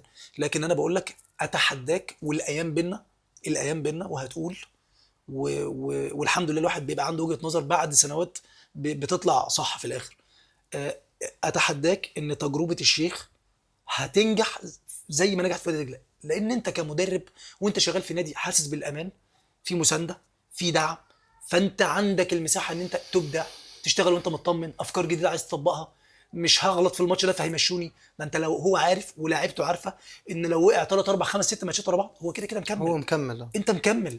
فانا في اللعيب المصري اول ما بيحس ان المدرب هيقع بيبدا يتواصل مع المدرب اللي جاي.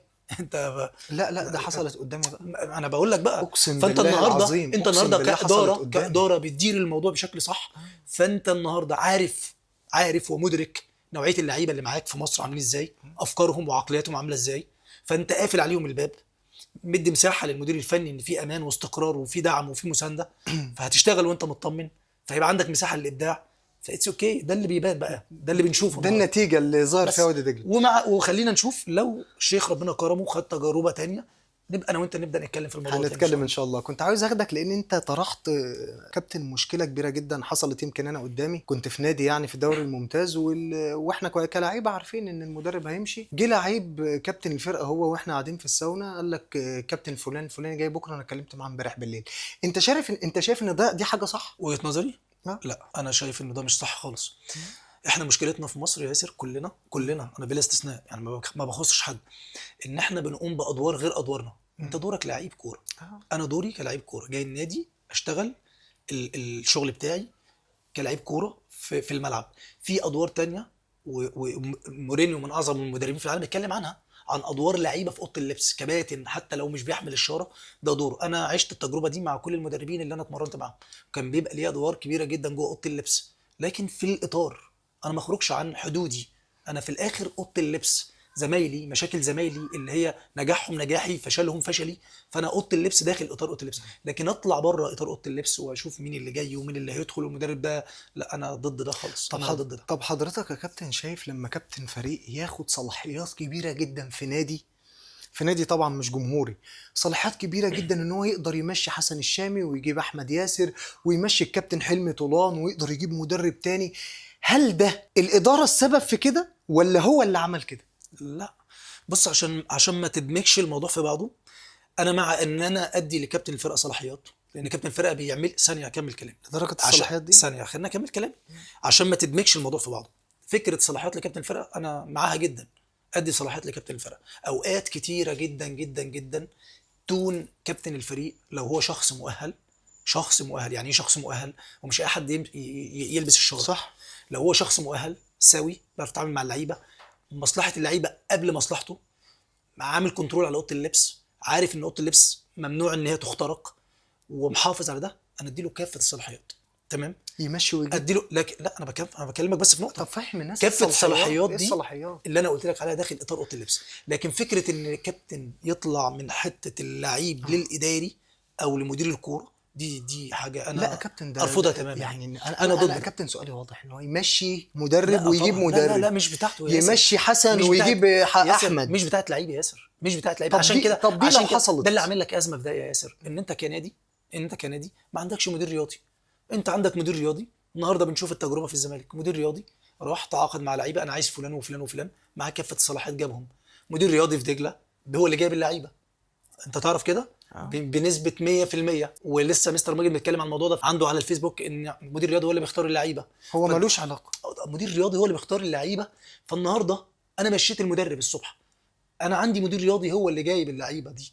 تمام. وهو لما بيجي يختار هو اللي بيختار المدرب، هو اللي بيتحمل مسؤوليه اللعيبه اللي بيختارها، وبيتحمل مسؤوليه المدرب. طب انا النهارده في مصر كل الانديه المدرب يجي النهارده يجيب ايه ده، الفرقه دي مش انا اللي عاملها، ماشيين الفرقه دي كلها، هات لي فرقه ثانيه بميزانيه جديده بارقام جديده، فيفشل، فيجي مدرب تاني، لا مش دول اللي انا عايزهم. فلما يبقى في مدير رياضي انت حافظت على على الكيان بتاعك، حافظت على النادي ماديا وفنيا، وحافظت على النادي من كل الجهات. صح. فانا شايف ان القصه كلها كاداره نادي، انت ما عندكش مدير رياضي، يبقى ده الخطا الاكبر بتاعك انت. فهتقول لي اصل لعيب بيجيب ولعيب بيعمل، فبرضه دي مشكله اداره مش مشكله لاعب. انت النهارده لما تلاقي مساحه مش هتاخدها، انت لو مكان الكابتن ده هتعمل اكتر من كده، وانا لو مكانه هعمل اكتر من كده، لان هو الناس الاداره هي اللي مداني الصلاحيات دي. يعني العيب مش عليه هو، طبعا. العيب على الاداره اللي مدياله طبعا. مساحه اكبر من مساحته. طبعا. طبعا. لكن انا بقول لك اوعى تختزل او ما تبقاش مؤمن بدور كابتن الفرقه، لا ده دور مهم لا انا جدا. مؤمن بيه، مورينيو انا بيتكلم مؤمن عن بدور كابتن الفرقه. مورينيو بيتكلم، مش فاكر كان نادي ايه بالظبط، وبيتكلم انه كان في مباراه وخسرانين في الفاينل 2-0 الشوط الاولاني، فطالع مورينيو غضبان جدا وعايز يدخل اوضه اللبس يكسر اوضه اللبس على اللعيبه. فقال لك كابتن الفرقه جالي قال لي كوتش دقيقتين 2 مينتس، واتكلم معاه يعني وقال له سيبني دقيقتين. دخل اوضه اللبس، هو سامعه مورينيو بيقول لك انا سامعه من بره، قال كل حاجه اللي انا عايز اقولها للعيبه في اوضه اللبس وعني في اللعيبه، وعمل كل حاجه في اوضه اللبس، وبعد كده طلع قال لي كوتش اتكلم فنيا. فدور دور الكابتن الفرقه ايوه مهم ايوه، جدا، ولكن يبقى عارف في اطار حدوده. معين. طبعا يبقى عارف حدوده. كابتن عايز اكلم حضرتك في نقطة مهمة جدا. انا يمكن هعيد الجملة، يمكن قلتها لكن هعيدها، ان حضرتك لعبت في مسيرة طويلة جدا واعتزلت وانت عندك 40 سنة. يمكن يعني نجوم كبار جدا في الدوري المصري ودخلوا حتى نادي المئة ما قدروش يلعبوا للسن اللي حضرتك لعبت فيه دوت. هل انت شايف المسيرة الكبيرة دي كلها في الدوري الممتاز ما شاء الله قدرت تحقق طموحك الكروي بتاع حسن الشامي؟ عشان اكون صريح، طبعا يا ياسر، طبعا لان انت خلي بالك تجربتك هي عباره عن ظروف، محطات وظروف، كل واحد فينا بيتحرك خلال الظروف اللي اتحط فيها. اه وانا اتكلمت معاك قبل كده ان انا جاي من اسره تحت خط الفقر، صح. مفيش حد يصرف عليا، مطالب ان انا اصرف على امي واخواتي، انا ولد وحيد على 3 بنات، فطالع والدي توفى قبل ما اتولد، فانا اتحطيت في ظروف صعبه جدا. صح. ففكره ان انا احارب الظروف دي عشان يبقى طموحي ان انا العب في الدوري الممتاز، هو ده كان هدفي. فكنت بقاتل عشان اوصل للنقطه دي، وما وصلت لهاش بسهوله. فيعني كنت بروح كل نادي سنه اخد شنطتي واعمل اختبارات في انديه، وده يمشيني، والمدرب ما بيبصش عليك وما بيشوفكش، وهكذا بقى سلسله من كل سنه. حتى وانا بلعب في نادي في الممتاز به، وانا في بيلا كنت باخد شنطتي واروح على الانديه. رحت عملت معايشه في النادي الاهلي، قعدت شهر في النادي الاهلي، بجد والله لو قعدت انت شهر. كام سنة؟ دي اول شهر مرة اعرف وانا الموضوع. عندي 20 سنه، عندي 18 سنه. اه كنت في بيلا تاني سنه ليا في بيلا، ورئيس النادي كلمهم في النادي الاهلي، فروحت قعدت مع الكابتن فتحي مبروك شهر كامل.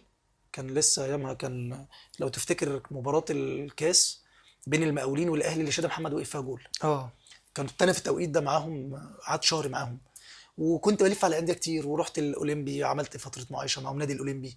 يعني عايز انا بتسعى، انت بسعى، عايز. وشكلك وحش يعني، لو انت بتتكلم بقى في شكلك، بتروح نادي اختبارات انت شكلك وحش، وبتتعامل معامله انا شفتها. عشان كده انا كنت حريص جدا، بص، اسال اي لعيب دخل اوضه لبس انا موجود فيها، اي لعيب بيجي جديد جاي اختبارات انا بعامله ان هو ابن النادي، اشيله فوق راسي واتعامل معاه معامله كويسه، لان انا شفت معامله من لعيبه كتير انا عارفهم وحافظ اسمائهم لحد النهارده. طبعا مش هقول اسمائهم، بس شفت معامله صعبه جدا. اه الناس بتعاملك، اوقات بقعد اسبوع مع فرقه فبشوف المعامله من الناس عامله ازاي، الحاجات دي بتبقى راسخه ثابته في دماغك. الظروف زي الصعبة ما قلت لك مثلا مواقف محمد عبد الواحد معايا مش هنساها، ليه؟ لان الحاجات الايجابيه بتفتكرها، والحاجات السلبيه بتفتكرها. صح. فالسلب ده ما تحاولش تبقى وحش زي الناس اللي كانت وحشه، والايجابي بتحاول تتعلم من الناس دي. عشان كده انا خلال مسيرتي كلها في اوضه اللبس، اي لعيب بيجي اختبارات، اي لعيب انا بعامله معامله ان هو ابن امي وابويا يعني. بشوفك عشان انت اخليه حاسس بيه. حاسس بيه، وهو جاي بقى الله اعلم جاي منين وجاي نايم ولا لا، وظروفه عامله ازاي. مش عايز اقول لك انا كنت بعمل معاهم ايه، بس انا بقول لك ان انا بحاول بكل الطرق ان انا اجهزه او ااهله يعمل التمرينه كويس. بس ف اللي انا وصلت له راضي جدا عنه، لان انا كنت ماشي في ظروف، وبرده كان نفسي العب في الدوري الممتاز، بس ما كنتش طموحي يعني. ده طموحي بس ممكن ما اوصلوش. انا شايف ان صعب ان انا اوصل له، كلامك صعب فان انا اوصل له، وربنا يكرمني بقى واستمر شويه كويسين قوي، وبعد كده كمان ربنا يكرمنا ونطلع بره تجربه بلجيكا دي. فبحس ان ربنا سبحانه وتعالى بيديني اكتر من اللي انا استحقه. فلو سالتني هقول لك لو انا رجع بيا الزمن وربنا يعني قال لي انت كان نفسك توصل لده، هقول لا، انا اللي انا وصلت له ده كتير عليا. فانا بحمد ربنا طبعا على كل حاجه، وعارف ان اللي انا فيه ده كتير عليا بشكل كبير يعني، الحمد لله. لا يا كابتن والله حضرتك تستاهل اكتر من كده، وهي في الاخر انت لان انسان في لعيبه محترم بتيجي تساله ياسر وقنوع. تقول له مثلا انت ده طموحك، يقول لك لا اصل انا كان نفسي اعمل كذا ونفسي. انا بتكلم عن الظروف اللي انا عشتها، صح، ظروف فظروف صعبة. قاسيه جدا جدا جدا. فان انا اطلع من الظروف دي من تحت الارض وتطلع تاخد نفسك، فانا شايفه ده كرم كبير من ربنا يعني. طبعا يا كابتن حضرتك عملت مسيرة كبيرة جدا وكفاية حب الناس ليك وشهادة الناس كلها في معيش شخصيتك فلوس يا ياسر، وسلوكيا. معيش فلوس، لا انا انت مش لسه واخد مني فلوس المره مش اللي عايز فاتت. فلوس. بقول لك يا كابتن، عايزك بقى انت كده تقعد مع اخوك وحبيبك طبعا ومنورني، عايزك تتكلم من قلبك، لان انا حاطط كلمة وراك اسمها كلام من القلب. حلوه قوي، انا عجبتني انا اول بقى ما عايز اقول دخلت. لك حاجة، بس انت بتحب ضرب. بس انت دايما انت ثوراجي. تلغوش على لا الموضوع. لا، انت ثوراجي يا ياسر والله. انت عايز حرب، وانا راجل، انا راجع من رحله موت، كنت لا هموت. ف... فانا انا عايز مش الحقيقة بس. انا والله عايز الحقيقة. والله هقول والله لك. انا خلي بالك والله انا مش هقول لك ان انا بجمل الكلام، ولا انا بتكلم اللي في قلبي انا والله عارف. بجد. لان انا اصلا طبيعتي عمري في حياتي ما شلت من حد. دي طبيعتي. يعني عمري ما اروح انام كده هو مش وخلي معنى ان بالك. انت تتكلم لا على بص على بص، حاجه حصلت يبقى انت شايل من حد. الدايره القريبه مني عارفيني كويس جدا. انا ما بروحش انام على المخده كده وانا شايل من مخلوق. انا في احد الصحابه لو انت تفتكر ده، سيدنا عبد الله بن عمر لما النبي يبشر ان على الصحابي الصلاه ده والسلام. من اهل الجنه 3 مرات يقول سيدخل علينا رجل من اهل الجنه. فلما سيدنا عبد الله بن عمر شاف راح قال له يعني اختلق امر كده انه سيدنا عمر طرده من البيت فهيقعد مع الصحابي ده في بيته، عايز يراقبه ويشوف الراجل ده بيعمل ايه. فلقاه بيصلي عادي وما بيعملش حاجه زياده عنهم. فتعدى 3 ايام فسيدنا عبد الله بن عمر ساله، قال له النبي قال فيك كذا وكذا وكذا، يعني فيما معنى على الحديث يعني. الصلاه والسلام. طب انت بتعمل ايه زياده؟ انت ما بتعملش حاجه زياده عننا. اه. فالصحابي ده رد عليه قال له والله ان هو بينام لا يحمل في قلبه لا حقد ولا غل ولا حسد لاي حد. ده الحاجه الوحيده اللي بيعملها. فانا بقى طب انا ليه انام وانا شايل من حد او زعلان من حد؟ انت اذيتني خلاص، ما هو في ربنا مطلع. ربنا موجود وانا طبعا. هسالك سؤال، يعني لما انت ربنا يجيب لك حقك ولا لما انت تجيب حقك بنفسك؟ والله انا الاثنين. لا. انت كده صريح. انا عايز اقول لك انا لا، انا ربنا يجيب لي حقك. انا عايز اقول لك حاجه يا كابتن، قرار اعتزالك كان من القرارات الصعبه جدا بالنسبه لك، وانا عارف ان انت ما كنتش عايز تعتزل. وكلمت الباشمهندس محمد عادل قال لي انا ما كنتش عايز حسن الشامي يعتزل، لان انت كان دورك كبير جدا في نادي المقاولين في اوضه اللبس وفي الملعب. انت لحد 40 سنه جايب جون بوش رجلك، جون تاريخي. انا لو اقدر اخد الحقوق هحطه لك واحنا بنتكلم كده. اعتزلت ليه؟ والله بص، انا هكلمك بصراحه في الموضوع ده. اه. هي وجهه نظر. هو الكابتن شوقي كان جه في التوقيت ده، وهو وجهه نظره ان انا عايز انزل بمعدل الاعمار. ده كان كلامه للاداره، والاداره مصممه ان انا اكمل وانا عايز العب. تمام. وجاي لي مع الكابتن عوضه بره في ليبيا ان انا اطلع مع الكابتن عوضه، هروح مع الكابتن عوضه في ليبيا. مستر ماجد كلمني برضو، انا بقول لك الكلام ده اول مره اقول الكلام ده. ايوه ما انا عايز وقال لي قال لي يا شامي تعالى تلعب معانا السنه دي وتصعد مع الفرقه وتبقى انت كابتن فرقه وده بيتك وناديك. فقلت له طبعا ده شرفني طبعا، وانت عارف علاقتي بدجله وانا بحب دجله، ما أنا يعني عارف. ده اخدم المكان بروحي يعني. طبعا. فرحت قلت للباشمهندس محمد انا راجل، انا قعدت معاه 6 سنين كلاعب، فشفت منه حاجات كتير قوي كويسه. فمش عايز ارد هو راجل متمسك بيا لابعد الحدود، مش عايز نمشي من النادي. وهو برضه مضغوط. وهي رؤيه الكابتن شوقي. وهو مضغوط، الباشمهندس مضغوط. مضغوط في في ايه بقى؟ النهايه، ما هو في النهايه ده مدير فني، انت عايز تعمل اللي المدير الفني عايزه. فمش هتدخل في خناقه مع المدير الفني. وانت عايز حسن يقعد في النادي ككادر، مش عايزه يمشي. انت بتاهل حسن لك انه يبقى كادر. فالباشمهندس قعد معايا وفتح قلبه وقال لي انا بقى انا عايزك تبقى ككادر، هتلعب كمان سنه، هتلعب كمان سنتين، لكن في النهايه انا عايزك تبقى موجود وانا موجود وعايز اهلك. حتى الراجل طلع في التلفزيون قال لك انا بجهز حسن يبقى مكاني في يوم من الايام، هو اكتر حد استأمنه على المكان ده بعد يعني. فالامور خلي بالك الكوره فيها متغيرات كتير، يعني اللي حصل من سنتين ممكن ما يبقاش موجود دلوقتي، وممكن كمان سنه تلاقي حاجات تانية مختلفه، لان احداث الكوره سريعه قوي يا ياسر، سريعه قوي. ففي النهايه انا استخرت ربنا برضو، وفي الاخر قررت ان انا مش عايز يعني ازعل الراجل اللي هو المهندس محمد عادل، لان انا بحب الراجل ده جدا وبعتبره والدي يعني. وبثق فيه جدا. قال لي ثق فيا وده الاختيار الصح ليك، انا عارف ان انت تقدر تلعب. وخد المفاجاه بقى، يعني خد المفاجاه اللي ما حدش يعرفها. انا بعد ما بطلت وبعد ما كابتن شوقي مشي، الباشمهندس كان عايز يرجعني العب تاني. طب يا كابتن هو الكابتن خلي شوقي بالك الكابتن انت شوقي خدت كان بالك من النقطه مصر. دي، انت الكلمه ما وصلتلكش. خدت بالي. والله كان عايزني بس ارجع انا العب بس تاني. مش عايز اتعدى. طب هاجي لها، بس انا عايز الكابتن شوقي كان ليه مصر ان انت تبطل؟ وجهه نظر يا ياسر، خلي بالك يا ياسر، لما دخلت مجال التدريب انا كمدرب ممكن يبقى لي وجهه نظر في لعيب، انا شايف ان اللعيب ده انا غير كفء. بس انت كنت بتلعب ماشي، وبتأدي. في لعيبه كتير كانت بتلعب، وفي مدربين بيجي على اللعيب ده ويقول لك لا ده مش عاجبني انا مش عايزه. مالها هي؟ بص يا ياسر، خلينا في الاخر ندخل الموضوع تحت اطار وجهة النظر. طب انت كنت قادر تكمل؟ انا فنيا وبدنيا، اه. انا بدنيا لاعب 29 مباراه من 34 مباراه. بدنيا انا اعلى تقييم في الفرقه بدني. تمام ماشي. النهارده عبد الله السعيد، انا في مشهد في المباراه اللي فاتت، المباراه اللي قبلها كان مباراه المصري، انا بقول لك الزمالك كسب 3-0 صح؟ صح صح كده؟ مظبوط. في الدقيقه 84 هاتها وشوفها، عبد الله السعيد واقف في نص الملعب وجنبه لعيب تاني مش هقول اسمه، اصغر من عبد الله السعيد ب 12 سنه، وبيوطي، انت عارف بلغه بيوطي في الملعب، بينهج، بياخد نفسه. عبد الله السعيد واقف، اسد واقف في الملعب، واللعيب ده اتغير بعدها بدقيقتين، ولعيب كبير ولعيب هايل، وعبد الله السعيد بيكمل المباراه الاخيره، وعبد الله السعيد عنده 41 سنه. فاللي عايز اقوله لك ان اللي عبد الله بيعمله دلوقتي كمان المفروض، وانا ببطل او انا في سن متقدمه بلعب بلاي ميكر مثلا، بريح في واحده ما برجعش، بص لعبد الله بيعمل ايه. فحد وانت يقول لك اصل عبد الله ذكي بلغه الكوره كده بيبين للناس انه قادر، لا عبد الله مش من النوعيه دي. عبد الله طول عمره لعيب منتج، عبد الله طول عمره لعيب عارف ايه واجباته في الملعب، بيأدي دوره. هو انا بلعب 6 يبقى هأدي واجبات 6 زي ما الكتاب بيقول، هلعب 8 هأدي واجبات 8 زي ما الكتاب بيقول، هلعب 10 هأدي واجبات 10 زي ما الكتاب بيقول. هو ملوش علاقه انت بتقول ايه وما بتقولش ايه. عبد الله نعرفه شخصيا، عبد الله احنا كنا جيران، وعبد الله قريب مني جدا. فعبد الله ما بيشغلش باله اصلا انتوا هتقولوا عنه ايه، انا هعمل ايه، انا حياتي عامله ازاي، نومي عامل ازاي، التغذيه بتاعتي عامله ازاي. حياه لعيب الكوره عبد الله عايشها بكل ما تحمل كلمه بمعنى. عشان واضح، كده ده اللي انت واضح في هتشوفه. الملعب، واضح. ربنا عادل يا ياسر، هتدي ربنا هيديك اكتر من اللي انت بتعمله، لان ربنا عادل هيديك اكتر من مجهودك كمان. فاللي عبد الله فيه ده الطبيعي، عشان ده اللي عبد الله بيعمله، ده اللي عبد الله بيشتغل عليه بقاله سنين يعني. فانا في النهايه هحط الموضوع، انا شايفه كده، دي يعني قناعتي. يعني انت كنت قادر. طبعا جدا تمام. جدا. انا جالي يا ياسر مبلغ في التوقيت ده ما يترفضش يعني، من مبلغ. الباشمهندس ماجد لا في في دجله؟ ليبيا.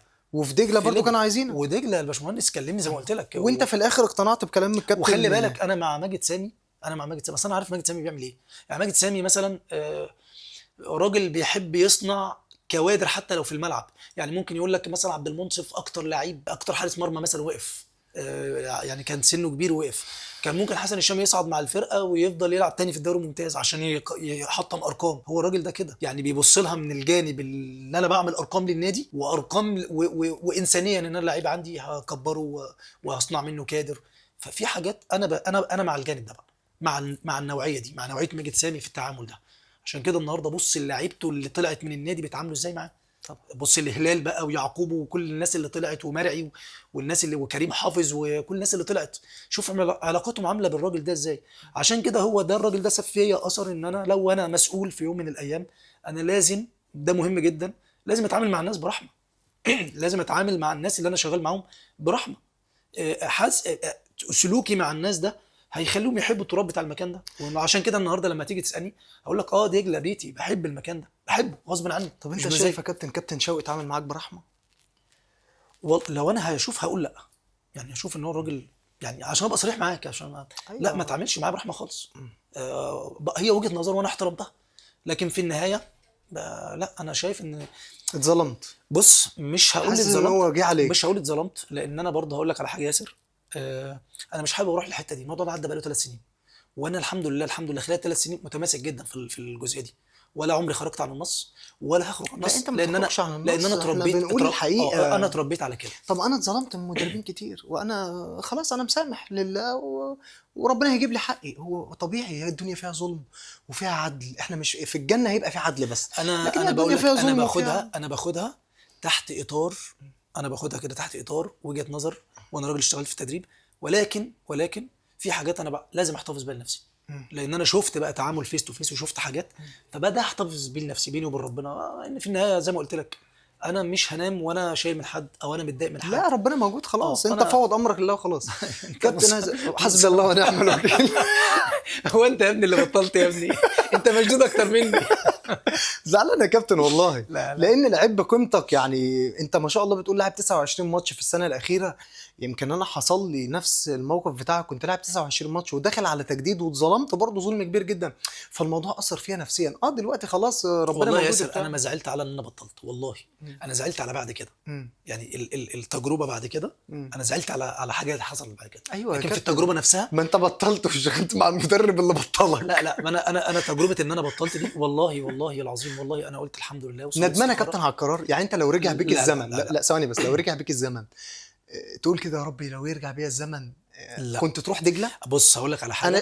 انا كحسن، لو انا في مكانك انا كحسن، لو رجع بيا الزمن اروح دجله، اختم لا حياتي في بص دجله هيبقى انا افضل. بس هقول لك على حاجه. بص اصل انا كنت بين نارين اصلا. يعني فكره ان انا جاي لي دجله دي بالنسبه لي كانت مميته بالنسبه لي في ايه؟ لان انا كمان حاولت مع الباشمهندس محمد عادل بكل الطرق، حاولت بكل الطرق. وبعدين حصل كلاش بيني وبين الكابتن شوقي بعدها باسبوع. حصل كلاش كبير جدا، ما حدش يعرف الموضوع ده. حصل كلاش كبير قوي بيني وبين الكابتن شوقي. فخلاص قلت خلاص بقى، يعني انا اصلا عايز اروح بقى العب بقى في دجله والناس عارفيني وانا عارفهم. وانت قادر. فالباشمهندس طبعا راح طالع يوميها، راح واخد قرار يوميها. تمام. فحسيت ان القرار ده اللي هو ايه، يعني نصرني. فالراجل يبقى بيعمل معايا كده وبيتفنن ان هو يرضيني ويبقى كويس معايا وبيحبني وبيثق فيا وبيأهلني وواقف في داري، وانا اجي ابيعه. بص انا بقالي سنه قاعد في البيت، صح؟ بقالي سنه. عشان انا شغال مع مين؟ اشتغلت مع عبد الرؤوف. فبقالي سنه جالي خلال السنه ده شغل، كم شغل رهيب اقسم بالله العلي العظيم، صادق. وبارقام انا ما كنتش اتخيلها. طب ومش عايز تشتغل ليه؟ وعشان ما بيعش الراجل اللي انا اشتغلت معاه. انا اتربيت على كده. ت- يعني انا الناس تقول لي انت بتضر نفسك، بس انا يعني انا شغال مع راجل واديته كلمه وخلاص واشتغلنا. فتجربه ما وفقناش فيها، فقعدنا شويه. قبل ما اقعد وانا شغال مع راجل بيجي لي شغل، ولما قعدت جالي بيجي شغل لك شغل كتدريب ولا؟ تدريب واداره. انا جالي مدير كوره في 3 انديه في مصر، في المحترفين عرضوا عليا ان انا ابقى مدير كوره. تمام. محدش يعرف الكلام ده، انا بس انا بقول لك انت كاخ يعني. وانديه يعني انديه محترمه. طب ما كويس يا كابتن، رفضت ليه طيب؟ مش موضوع رفضت، انا الفكره عندي. طب ما انا مستر ماجد كلمني وراجل انا بقول لك هو شايف في حسن حاجه كويسه، واتكلم معايا وانا قلت له انا هاخد رايك. هو عايزني اروح دجله في بوزيشن معين، فانا قلت له انا عايز اخد رايك. انا بفكر ان انا ما ابيعش الراجل اللي انا اشتغلت معاه وشرحت له الموضوع. ورد عليا قال لي ماشي، خد راحتك، خد راحتك وخد هدنه بس ما تطولش، وخلال الهدنه دي اشتغل اتعلم حاجه جديده، خد كورسات، خد. قلت له تمام يعني. وجهك لحاجه. وجهني وما زعلش مني. انت فاهمني؟ يعني هو عايزني ابقى موجود معاه. انا عايز اقول على حاجه. انا بقالي كام سنه سايب دجله، كل سنه مستر ماجد بيكلمني عشان ابقى موجود. وانا في يوم من الايام هبقى متواجد في ان وادي شاء دجله، الله. لأن لا ده بيتي بيتك، يعني. بيتك ده بيتي، وده تربه خصبه ان انت تنجح فيه وتوصل طبعا. لنقطه بعيده طبعا قوي يعني. طبعا. تمام. الموضوع ده هيجي في الوقت اللي ربنا هيأذن فيه يعني ان شاء الله يعني. لكن انا بقول لك ان يعني في النهايه يعني كنت انا بين نارين، المقاولين ودجله. والمقاولين هنا الناس بتعاملك بحب وباحترام ومدينك قيمتك قوي. خصوصا ان انا كمان في الفتره الاخيره في المقاولين انا بقيت بتعامل ان انا في بيتي. يعني مثلا انا خدت مخزن كده، اتعمل لي مكتب. قالوا المكتب ده بتاع حسن، انا صرفت على المكتب ده من اي تو زد ما انا عارف وعملته. عارف جيت انت لك جيت لي المكتب هناك ده، جيت لك. ليه مع ان انا هسيب ممكن الصبح امشي، يجي قرار تمشي من النادي، بس انا ببني في بيتي. ده فاهمك بيتي فعلا. فاهمك. الكره النسائيه لما مسكت مشرف عام على قطاع الكره النسائيه، ودي تجربه من التجارب اللي انا بحبها جدا ونجحت فيها بشكل كبير جدا والحمد لله. وبدون بادجت، اشتغلت بدون بادجت والحمد لله قدرت اكون قطاع كامل مش فريق يعني. انا كان في صراع بيني وبين مش صراع يعني، نقاش بيني وبين المشرف اللي هو رئيس قطاع الكوره، رئيس قطاع الناشئين، اه. لان هو المشرف علينا. فهو عايز فرقه بس عشان البادجت، وانا مصمم ان يبقى في قطاع براعم و3 فرق ناشئين وفريق اول. طب ما فيش ميزانيه، اتشقلبت. وكان في مستثمر، بدانا بقى انا اديله حاجه وهو يديني حاجه، عشان يعني اللعيبه المميزه مش هتدفع فلوس وهو راجل مستثمر فعايز فلوس. ما هو احنا برضو كبدايه او اول خطوه للكره النسائيه، انت هتروح تصرف وانت لسه ما انتش عارف الدنيا معاك ماشيه ازاي. اه. فالمهندس محمد عادل قال لي، او المهندس محمد صلاح قالوا لي الملف ده بتاعك. رحت عملت بروجكت كامل عن الكره النسائيه لمده 5 سنين. والسنه الاولى هنعمل كذا لحد السنه الخامسه. لو احنا عايزين نحقق بطوله هنعمل ايه؟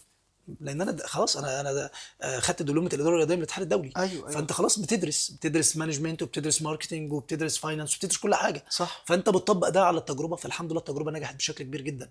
وكنت طالع من التجربه دي مؤهل ان انا ادخل على حاجه تانية في الاداره. لكن فوجئت ان انا كمان بقى بدات رجلي تتشد كده ناحيه الحته الفنيه والتدريب. فبدات اطلع من حته ايه اللي الاداره خلاك يا وادخل. كابتن يعني تسيب نادي المقاولين والله وتروح بص. تدرب مع كابتن بص احمد عبد الرؤوف؟ طب انا طبعا من الشخصيات المحترمه جدا لا هقول لك على مفاجاه ما حدش طب يعرفها. يعني ايه ليه؟ هقول لك على مفاجاه ما حدش يعرفها. يعني انا مثلا دخلت مجال التدريب ازاي. الكابتن شوقي غريب هو اللي قال للمهندس محمد عادل انا عايز حسن معايا في الفرقه قبل ما يمشي. مم. فالباشمهندس قعد معايا، انا بقول لك كلام لاول مره اقوله. اه. الباشمهندس قعد معايا وقال لي يا حسن الكابتن شوقي كلمني وعايزك تبقى موجود معاه في الجهاز الفني. ده في بدايه الموسم؟ لا ده في تاني سنه. في بدايه الموسم اصلا، ما هو ده الكلاش اللي حصل بيني وبين الكابتن شوقي في اول السنه. ان انا بطلت عشان هشتغل في الجهاز. وبعد ما بطلت قال لك مش عايزه في الجهاز؟ اه قال لك مش عايزه؟ هو حقه براحته. فانا فحصل قال لك لا انا ما قلتش ان انت تشتغل معايا في الجهاز الفني. فحصل كلاش بينا. تمام. بعدها بسنه ونص هو ما شافش مني غير كل خير، لان انا في النهايه زي ما قلت لك كده انا اتربيت على كده. فالكابتن شوقي طلب ان حسن يبقى موجود معاه في الجهاز الفني، فالباشمهندس قال لي. فاليوم اللي انا رايح اشتغل مع الكابتن شوقي فيه كان الكابتن شوقي فيه مشي.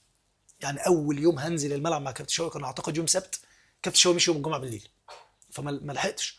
وبالتالي رحت للكابتن شوقي بيته وشكرته ان هو راجل يعني يشكر ان هو يفكر فيا، حتى لو بعد فتره طويله ويقول حسن معايا، فانا بشكره شكرته يعني.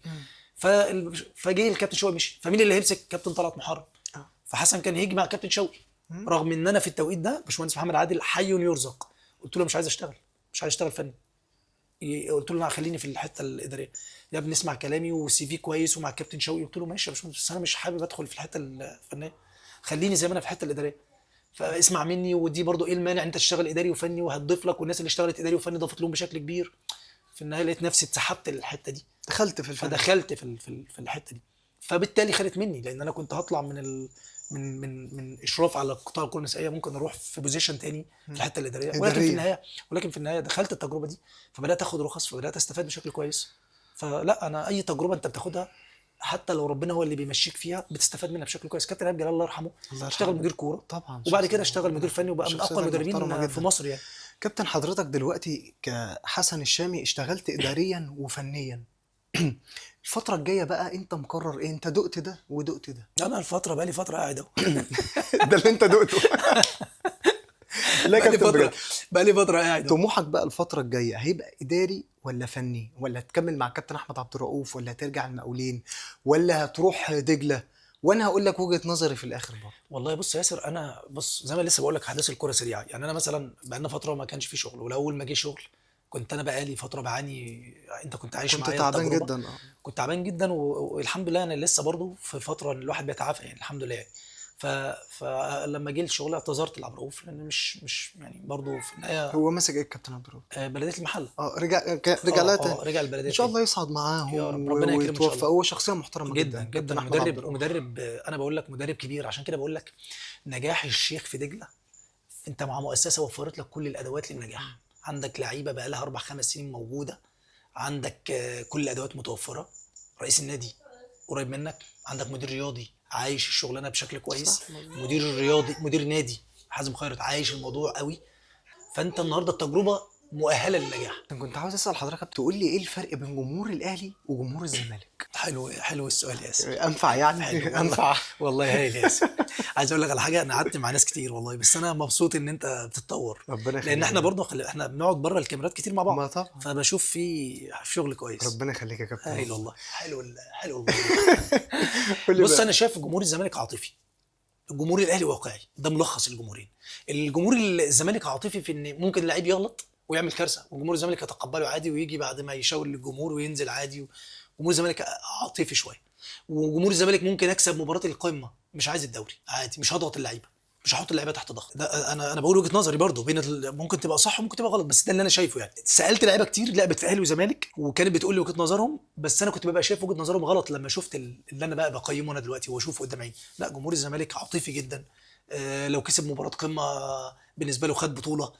بيتعامل مع اللعيبه بحب ويطلعك السما ويعمل منك اسطوره. الاهلي مختلف تماما. الاهلي علاقته بين اللعيبه هي علاقه بيزنس. هتديني القاب هشيلك فوق دماغي، انت كده كده اصلا مش جاي حبا فيا، انت جاي عشان هتاخد فلوس وهتاخد تاريخ وهتاخد القاب. عشان كده اللي بيطلع بره التراك ده بيتفرم، جمهور الاهلي بيفرمه مهما كان. زيزو اسمه تريزيجيه ابن النادي حبيبي انت مش موفق وماشي وحش هتاخد على دماغك، هتتظبط وهتمشي وهتحقق ارقام هنشيلك فوق دماغنا. ابو تريكه بعظمته جمهور الاهلي طالبه انه بطل يا تريكه. جمهور الاهلي بعظمته غالي طالبوه انه يبطل. صح ولا انا بكلم غلط؟ غالي كفايه عليك بطل. وده حسام غالي من اعظم اللعيبه اللي جت في تاريخ مصر كقدرات وامكانيات. فالجمهور الاهلي واقعي جدا. بزنس از بزنس. هتديني بطولات هتديني القاب هتبقى ملتزم في الملعب منضبط في الملعب مش شايف غير الاهلي هنشيلك فوق راسنا. هتطلع بره الدايره دي احنا مش شايفينك، احنا هنخلص عليك. وانا مع ده. مع مين بقى كابتن؟ مع جمهور لو عايز القاب عايز توصل ل 153 لقب اعمل زي جمهور الاهلي. انا ده وجهه نظري. وخلي بالك الزمالك والاهلي انا بقول لك الاثنين كده مع بعض، الجمهورين بنفس القوه بنفس الكفاءه وبنفس القدرات كجمهور. نجاح الاهلي فين؟ اداره الزمالك بتوعها. اداره الاهلي ثابته، جيل بيسلم جيل، محافظين على الكيان. الزمالك لا، عندهم خلل كبير جدا في الادارات. طب ابناء النادي الاهلي صعب جدا يطلعوا ينتقدوا النادي الاهلي، هتطلع تنتقد النادي الاهلي بقيت عدو، مش هتدخل النادي الاهلي تاني، ولا هتطلع في قناته، وهتبقى عدو بالنسبه لنا كجمهور وكاداره وككل. الزمالك في عز الازمات ولادها بيطلعوا ينتقدوها ويعروا النادي وينتقدوا النادي ويطلعوا مشاكل كتير جوه النادي. النادي الاهلي لا، اللي هتلاقيه محسوب على النادي الاهلي لا. النهارده سيد عبد الحفيظ مع حفظ الالقاب بره النادي، مهما يتحط عليه ضغوطات ويبقى عنده معلومه ومش قادر يقول، مش هيقدر يقولها. ليه؟ لانه عارف انه لو مهما كان حب النادي الاهلي، الناس بيشيدوا بالكابتن سيد عبد الحفيظ. هو كابتن سيد عبد الحفيظ او غيره اغلى من كابتن محمود الخطيب؟ لا، كابتن محمود الخطيب حتى لو خطا الجمهور ما بيسكتش، ينتقدوه ويعنفوه ويدوسوا عليه كمان. فالجمهور الاهلي هو رقم واحد عنده، مش اشخاص، رقم واحد عنده الكيان، النادي الاهلي. انا عايز القاب، عايز اوصل لابقى احسن نادي في الكون فعلا. يعني هو النادي الاهلي النهارده لما بتيجي تشوف الارقام بتاعته، انت بتتكلم في اكتر نادي في العالم محقق القاب مع ريال مدريد. هو قبل ريال مدريد كمان اعتقد يعني. مم. اعتقد لو الذاكره ما تخونيش يعني محقق 153 لقب. فانت النهارده ده نادي في مصر يا ياسر، فاهم؟ طبعا. ففخم يعني، فخر لاي حد في مصر يعني يبقى عندك نادي بيحقق الارقام دي. وبرضه نادي الزمالك انا بقول لك انه يحقق 84 لقب في كل الازمات اللي بيواجهها. ده نادي الزمالك ده نادي عظيم، والله العظيم. انا مش بجامل ده او بجامل ده، بس انت بص نادي الزمالك اللي حقق 84 لقب بكم المشاكل الاداريه والفنيه والماديه وكل المشاكل اللي بيواجهها، وعنده 84 لقب. تخيل النادي ده اتحط بس كده في اطار اداري جيد، ووفروا له كل الادوات والادوات اللي محتاجها. لا هيبقى من يعني انا شايف هيسابق النادي الاهلي، لان هو فعلا خلاص انت عندك الجمهور ده قوه كبيره جدا يعني. طبعا هو قوه كبيره جدا هو الدرع للنادي، هو طبعا. اول اللاعب رقم واحد هو الجمهور لاي نادي. عشان كده دايما يا كابتن بقول لحضرتك انا اتمنى ان الدوري انت لا، انا المصري. عايز معلش يا ياسر عشان ما نطلعش بره الحته دي. ايه. انا قلت لك وجهه نظري في ملخص الموضوع. الزمالك جمهور عاطفي، الاهلي جمهور واقعي، وشرحت لك الاثنين. اه. عايز اعرف تقييمك انت للجمهور الاهلي والزمالك. لا انا تقييمي زي ما حضرتك قلت بالظبط، انا متفق معاك ما بصراحه. غشاش لا والله يا متفق معاك. غشاش بتغش بتغش. والله متفق مع حضرتك. وعشان كده دايما يعني بذكر كلام حضرتك عن الجمهور، يعني انا دايما بتمنى ان الدوري المصري يرجع جماهيري زي زمان. لازم الدوري يا كابتن بقيت لازم يعني تحس انت في تمرين. يعني انا بتفرج على ماتش انا الاتحاد. انا لعبت في الجمهور. يعني اه انا لعبت مثلا في انت ماتشات اخر فتره في الجول اه لحقت اخر تكه لحقت انت. شويه. لا لحقت شويه قناه حلوين. مودرن سبورت والاجواء جميله. لحقت شويه حلوين. يعني يا كابتن لا، زعلت جدا. الجمهور يا ياسر متعه تانية خالص.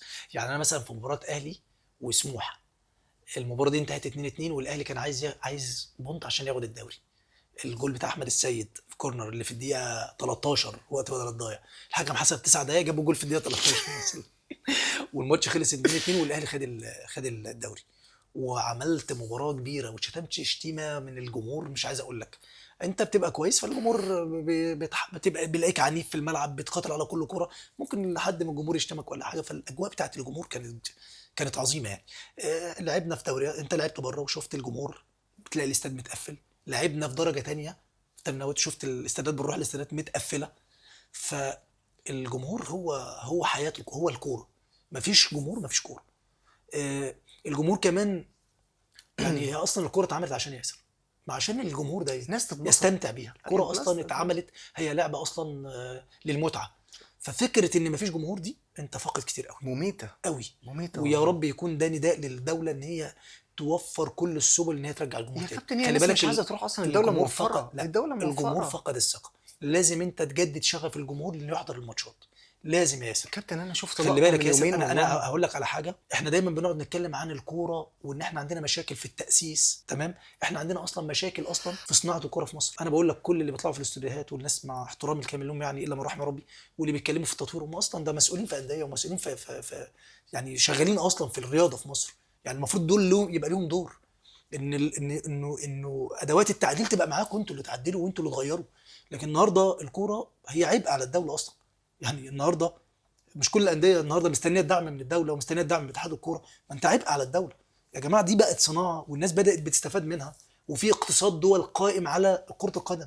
احنا عندنا مشاكل كبيره جدا. احنا لازم انا شايف وجهه نظري يبقى تدخل من الدوله للملف بتاع كره القدم. لازم الملف ده يدخلك دخل، ما يبقاش عبء على الدوله. فاتمنى يعني دي تبقى رساله للمسؤولين، للمسؤولين الكبار قوي، ان الكوره تبدا بقى تدر دخل في مصر يعني.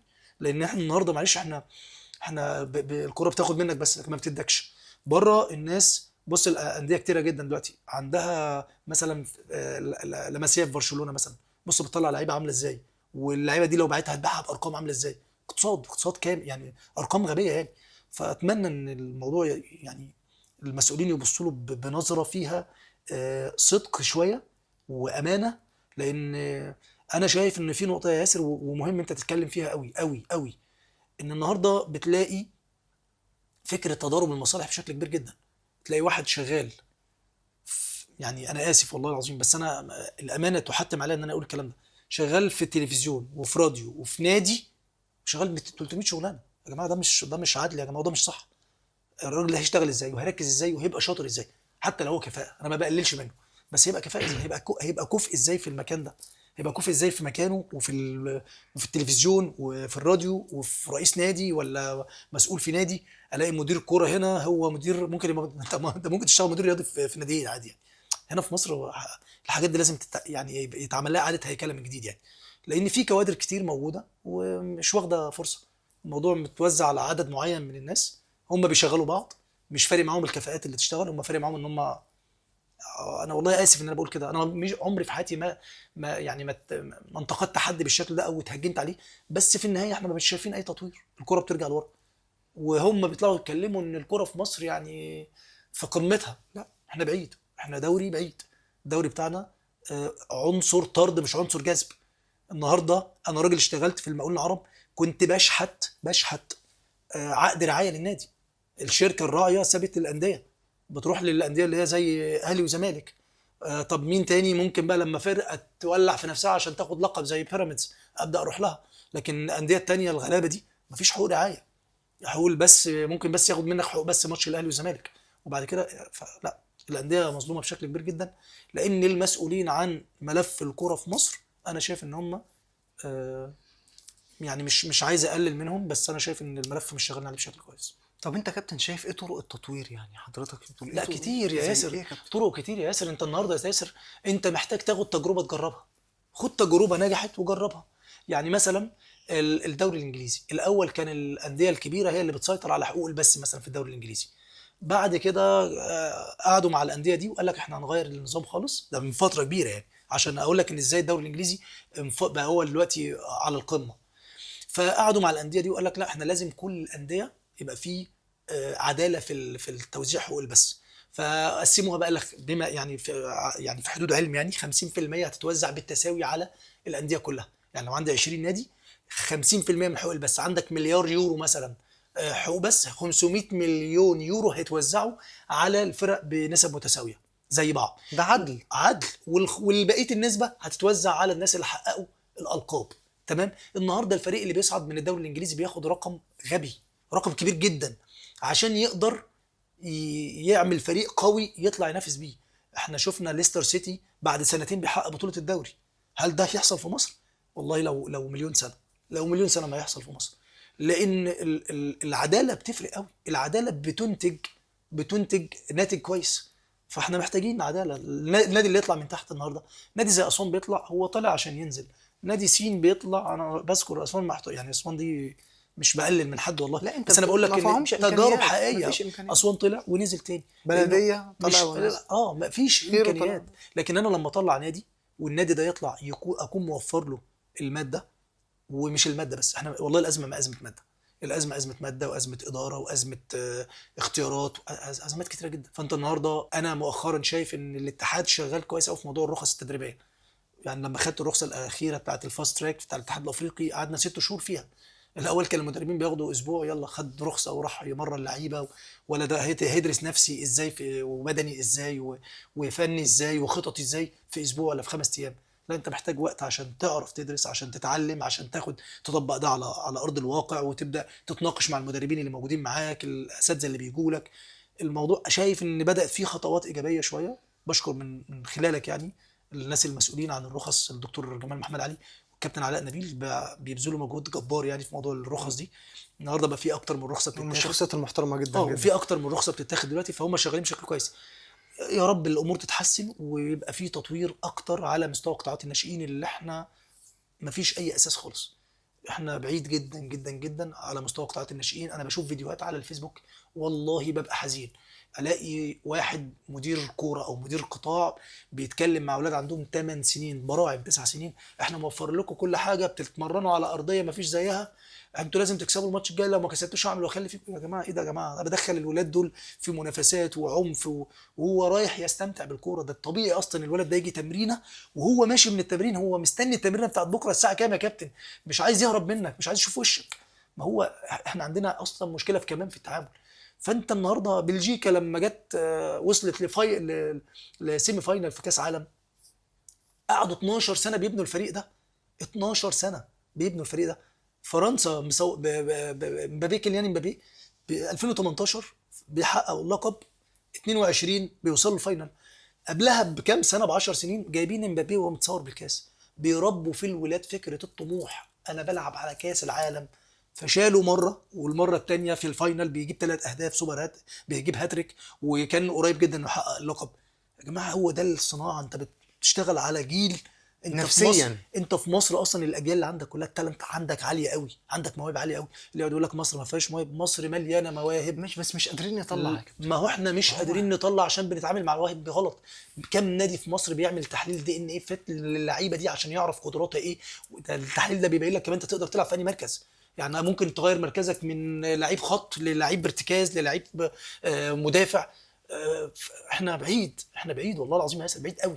ممكن تجربه، وبما ان احنا مش في برنامج يعني احنا بنفضفض يعني، ممكن التجربه اللي عجباني شويه تجربه ميدو، لان ميدو من الناس اللي ذا شغاله. ميكر. اه طبعا، ميدو شغال كويس قوي، الناس اللي شغاله كويس قوي، وعاجبني لان ميدو برضو من الناس اللي بتتكلم كويس في الكوره، من الناس اللي جوه الشغلانه قوي، اللي عنده اكسبيرينس رهيبه بسبب ان هو لف في اوروبا واتعامل مع انديه كتير جدا، وهو مثقف وذكي وواعي، فخد خبرات كتيره جدا. بشوف كم انتقادات رهيبه ليه، انه انت بتتكلم، انت يا جماعه صندوق راجل خد خطوه بطوله بمفرده، وبدأ فيها وخسر فيها في الاول كتير جدا، لحد بعد كده النهارده بص ذا ميكر بقى عنصر جذب، بيجي له رعاه وبيجي له شركات كبيره بتتعاقد معاه، والولاد اللي هناك بيتطوروا بشكل كبير. فممكن تلاقي ميدو مع اول 2 3 4 باذن الله 5 بيطلعوا لاوروبا، تبدا التجربه تجني ثمارها يعني. طبعا. فده اللي انا ايه المانع يا ربي الناس تقلد. نسانده لسه بنقول ماجد سامي برضو بيسعى انه يطور من خلال المدارس البسيطه اللي ما عندهاش اي امكانات ولا ادوات، بدا يودي لهم مدربين يمرنوهم مره في الاسبوع عشان يعمل في الاخر بطوله للمدارس لحوالي 84 مدرسه، عشان يختار منهم 20 لاعب فقط من 74,000 او 72,000، يختار منهم 20 لاعب فقط عشان يتحطوا في مدرسه داخلي ويبداوا يتعلموا ويبداوا ياخدوا. يبقى 20 واحد هقدر اعمل لهم تحليل كويس، هقدر مشروع. مشروع، بس مشروع ده خدمي للدوله. يعني ماجد سامي بيعمل مشروع خدمي للدوله، ميدو بدا فيه عشان بيحارب مع نفسه، لكن النهارده الحمد لله بدات الناس تبدا تقلد. ده الناس، دي الناس اللي شغاله صح، دي الناس اللي مشيت في الطريق. هيقعوا شويه وهيقوموا شويه، يحصل لهم دروبات، يحصل لهم مشاكل، لكن في النهايه واختار الطريق اللي يمشي منه، اقدر اطلع لعيب كويس. انا النهارده يا جماعه عندي احسن لعيب في العالم، النهارده عندي احسن لعيب في العالم محمد صلاح.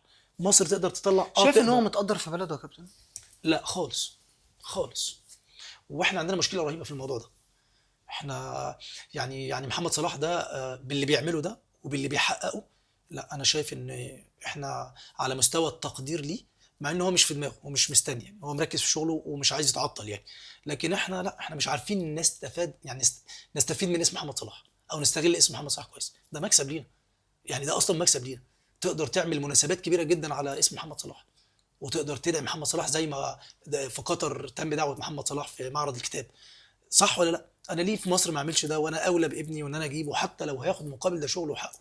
ما هو انا بقى ده صلاح ده يقدر يطور لك السياحه بشكل كبير جدا. النهارده لما يورجن كلوب جه في مصر واتصور عند الاهرامات الدنيا اتقلبت. صلاح عملها ما عملهاش. فانت ليه ما تشتغلش على الاسم ده؟ افكار كتير جدا تقدر تدر دخل منها، وتقدر تقيم ابنك منها. وهو في النهايه صلاح طبعا لو هو حس بالتقييم ده هيبقى فرحان بيه، هيبقى مبسوط بيه. وبيجي منتخب مصر وبيلعب وبتنزل وتدخل على الستوري بتاعه وتابعه، بلده غصب عنك، زي ما انت ما بتقدرش تتخلى عن القريه اللي انت اتولدت فيها، ولو ربنا فتح عليك فتح عظيم عايز ترجع لها تاني، مرتبط جسمك وروحك مرتبطه بالمكان، هو جسمه وروحه مرتبطه بالمكان في مصر. لكن التقدير لا، مش واخد حقه بصراحه يعني. كلامك مظبوط يا كابتن وانا متفق مع كلامك. اخر حاجه بقى يا كابتن، كنت عاوز على ذكر الرخص التدريبيه اللي حضرتك بتتكلم عليها، وان الاتحاد بدا يوفر الرخص التدريبيه الفتره الاخيره. يمكن احنا بنلاقي ظاهره غريبه جدا في الدوري المصري يا كابتن، لما مثلا تلاقي ايه، مدرب يمشي من نادي بعدها بشهر يروح نادي. يعني مثلا احنا بقالنا مثلا اكتر من 3 4 سنين عمالين نلف في نفس المدربين.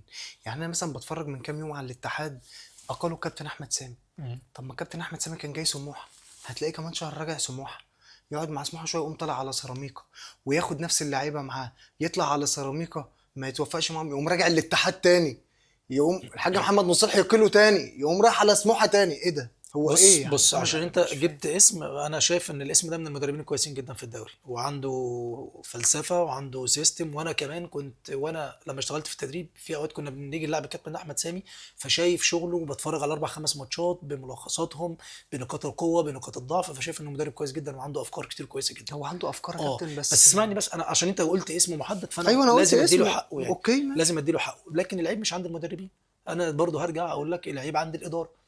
كره القدم، منظومه كره القدم مكونه من عناصر: جهاز فني، جهاز اداري، لاعبين. لو عندك لاعبين على اعلى مستوى، وجهاز فني على اعلى مستوى، واداره غير مؤهله، انت هتفشل. مين صانع، مين اللي بيصنع القرار، مين اللي بياخد القرار؟ هي الاداره. الادارات هي اللي بتعمل كده. هو مش ذنب انا كمدرب انا مشيت النهارده، لان انا عارف ان ده السيستم في مصر. انا بشتغل النهارده، بكلمك عن تجربه الشيخ في دجله. انا مستقر، امان، مرتاح، مطمن، فبشتغل. مش معنى كده ان الشيخ لو طلع من دجله فراح سموحه هيفشل، هيروح الاتحاد هيفشل، انا بقول لك على امثله، هيروح نادي تاني هيفشل، مش هينجح. انا ما بحبش كلمه فشل، بقول هيحصل له اخفاق، ايوه. لان انا ضد فكره الفشل. الفشل ده مصطلح كبير جدا يعني. فالعيب مش عند المدرب، العيب عند الادارات اللي اصلا بتشتغل بشكل عشوائي وخلاص. انا اجيب مدرب يخسر ماتشين مشيه، 3 4 ماتشات امشيه. حتى المدربين دلوقتي مصدعيننا، مدرب يخسر ماتشين انا ماشي ويرجع تاني لا يا جماعه، انتوا اللي كادارات، انا شايف الازمه في الادارات. زي ما قلت لك اهو، اداره، اهم حاجه الاداره، لان هي اللي بتصنع القرار، وهي اللي بتاخد القرار، وهي اللي بتطبق القرار.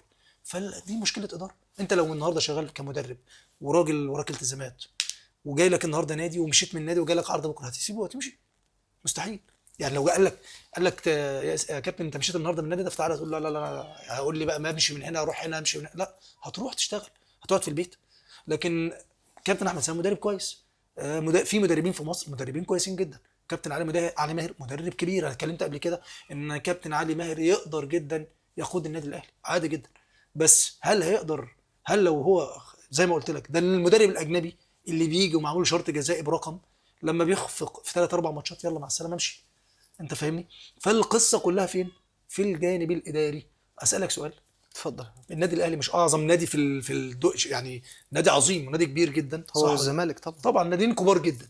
النهارده النادي الاهلي مشى المدير الفني بتاعه، صح؟ طب جاب مدير فني تاني، المدير الفني ده جاي انا عايز استقر، اعملوا لي همضي سنتين واعملوا لي شرط جزائي. لو المدير الفني اللي جه النادي الاهلي ده بعد 3 4 ماتشات ما كسبش ولا ماتش، اتعادل ماتشات، وقع الفرق بيكبر بينه وبين الزمالك، ايه اللي هيحصل؟ هيمشوه يدوا له شرط بس جزائي. يبقى هل ده صح؟ لا غلط. هل ده صح؟ يبقى فكره، لو انا بقى عندي بقى فكره ان انا كاداره صاحبه قرار، يبقى انا هروح اختار مدير فني بعنايه شديده، واوفر له كل الادوات بعنايه شديده. ولما اجي اختار لعيبه، ما ينفعش اجيب لعيبه مدرب يجي يمشي لعيبه، لا ده انا يبقى في مدير رياضي، مش لجنه بقى، جو لجنه والكلام ده كله انا مش مقتنع بيه. انا عايز مدير رياضي انا احاسبه، يكون هو صاحب القرار، ومدير رياضي عنده للانديه الكبيره دي. انا اجرب في الانديه الصغيره، اجيب شباب صغير اجرب في الانديه الصغيره، لكن في الانديه الكبيره دي يكون مدير رياضي محنك وعاش التجربه قبل كده. احنا لما جه كلوب بيتكلم عن موضوع محمد صلاح، كلوب محضر اسمين قبل محمد صلاح، والمدير الرياضي في النادي عايز محمد صلاح. قعدوا مع بعض، فالمدير الرياضي قال لكلوب الارقام بتاعت محمد صلاح دي ما ينفعش ان احنا ما نشوفهاش، ده ارقام لازم نركز فيها، وارقام خياليه يعني. اتناقشوا مع بعض، في النهايه راحوا الراي المدير الرياضي مش المدير الفني، وجابوا محمد صلاح وكسر الدنيا محمد صلاح. ليه؟ عشان المدير الرياضي هم جايبين حد، هم عارفين هم جايبين مين، واحد حافظ الشغلانه كويس قوي، عايش الشغلانه، عارف هيجيب اللعيب ده ازاي. قاعد عشان اجيب لعيب النهارده انا مركز مع اللعيب وشايف ماتشاته وشايف ارقامه، مش هجيب اي لعيب منها في مصر اللي بيشوط شوطين على الجول بيجري والانديه بتتخانق عليه والارقام تزيد عليه. لا، انا عشان اجيب لعيب اشوف ارقامه ايه، حقق كام هدف، عمل كام صناعه، لعب كام مباراه، لعب كام دقيقه. سلوكيا عامل ازاي، على مستوى اوضه اللبس عامل ازاي، على مستوى التعامل مع مع المشاكل عامل ازاي، لما بيحصل اخفاق في بطوله ايه اللي بيحصل. كل دي حاجات لازم تدرس فيها. ده دور المدير الرياضي. لكن فكره تقول لي احنا جايبين لجنه تخطيط، كابتن في كابتن كذا، انت جايب من الكباتن دي تراضيها، ولا انت عايز مصلحه النادي، ولا ايه عايز ايه بالظبط؟ انا ضد ده. الكل طول ما انت جوه التراك ده مش هتنجح. ف ولسه بنشيد بتجربه الزمالك، لسه التجربه لسه قدامها، بس كمؤشرات انت بتشيد بيها، لان خلاص في واحد بيتخذ القرار، هو المسؤول. هو هيقول لك تعالى افرمني لو انا غلطت، واديني حقي لو انا نجحت. فانا شايف كده ايه، ده وجهه نظري. ما تلومش على المدربين، لوم على الادارات اللي بتغير المدربين وبتنقل المدرب ده وتجيب المدرب ده من هنا لهنا. لكن بص بقى الفتره الاخيره بقى في دلوقتي النهارده شايفين امثله زي الشيخ 30 سنه، بركات مع مسار، مدرب صغير 28 سنه وبينجح وبيصعد. خلاص لازم يبقى عندك الشجاعه على ده. لكن طول ما انت خايف، انا هروح المدرب ده عشان المدرب ده قعد الفرقه دي السنه اللي فاتت، اصل المدرب ده من 15 سنه خد كاس مصر فانا هجيبه. لا يا جماعه مش كده خالص. انت لازم يبقى في مدير رياضي، ولازم نفرق بين المدير الرياضي ومدير الكوره. فرق كبير جدا جدا جدا. مدير الرياضه ده هو السي او بتاع النادي، هو المدير التنفيذي للنادي، هو راجل البوس بتاع النادي. مدير الكوره احنا في مصر انا يعني دي قصه خالص ممكن نتكلم فيها بعدين. بس انا مدير الكوره انا مش عارف يعني المسمى ده بالنسبه لي، او يعني الحته دي بالنسبه لي شايفها مش راكبه معايا شويه. ليه يا كابتن شايفها مش راكبه ليه؟ مش راكبه. انا ما بشوفش مثلا، يعني انا هنا في مصر الاقي مدير الكوره قايم يتخانق مع الحكم، هي ده دور مدير الكوره، يقوم يتخانق مع الحكام. طب هو ده دور المدير الكوره؟ اللعيب مثلا دخل شاط البتاع تلاقي مدير الكوره رايح له. هو مش دي خالص. مش دي. في اوروبا بتشوف الكلام ده، بتشوف واقف جنب المدير الفني مدير كوره. ده هنا انا بشوف حاجات، الاقي المدير الفني واقف والاقي وراه مدرب تاني بيجري وراه، مدرب تالت بيجري وراه، ومدير الكوره بيجري.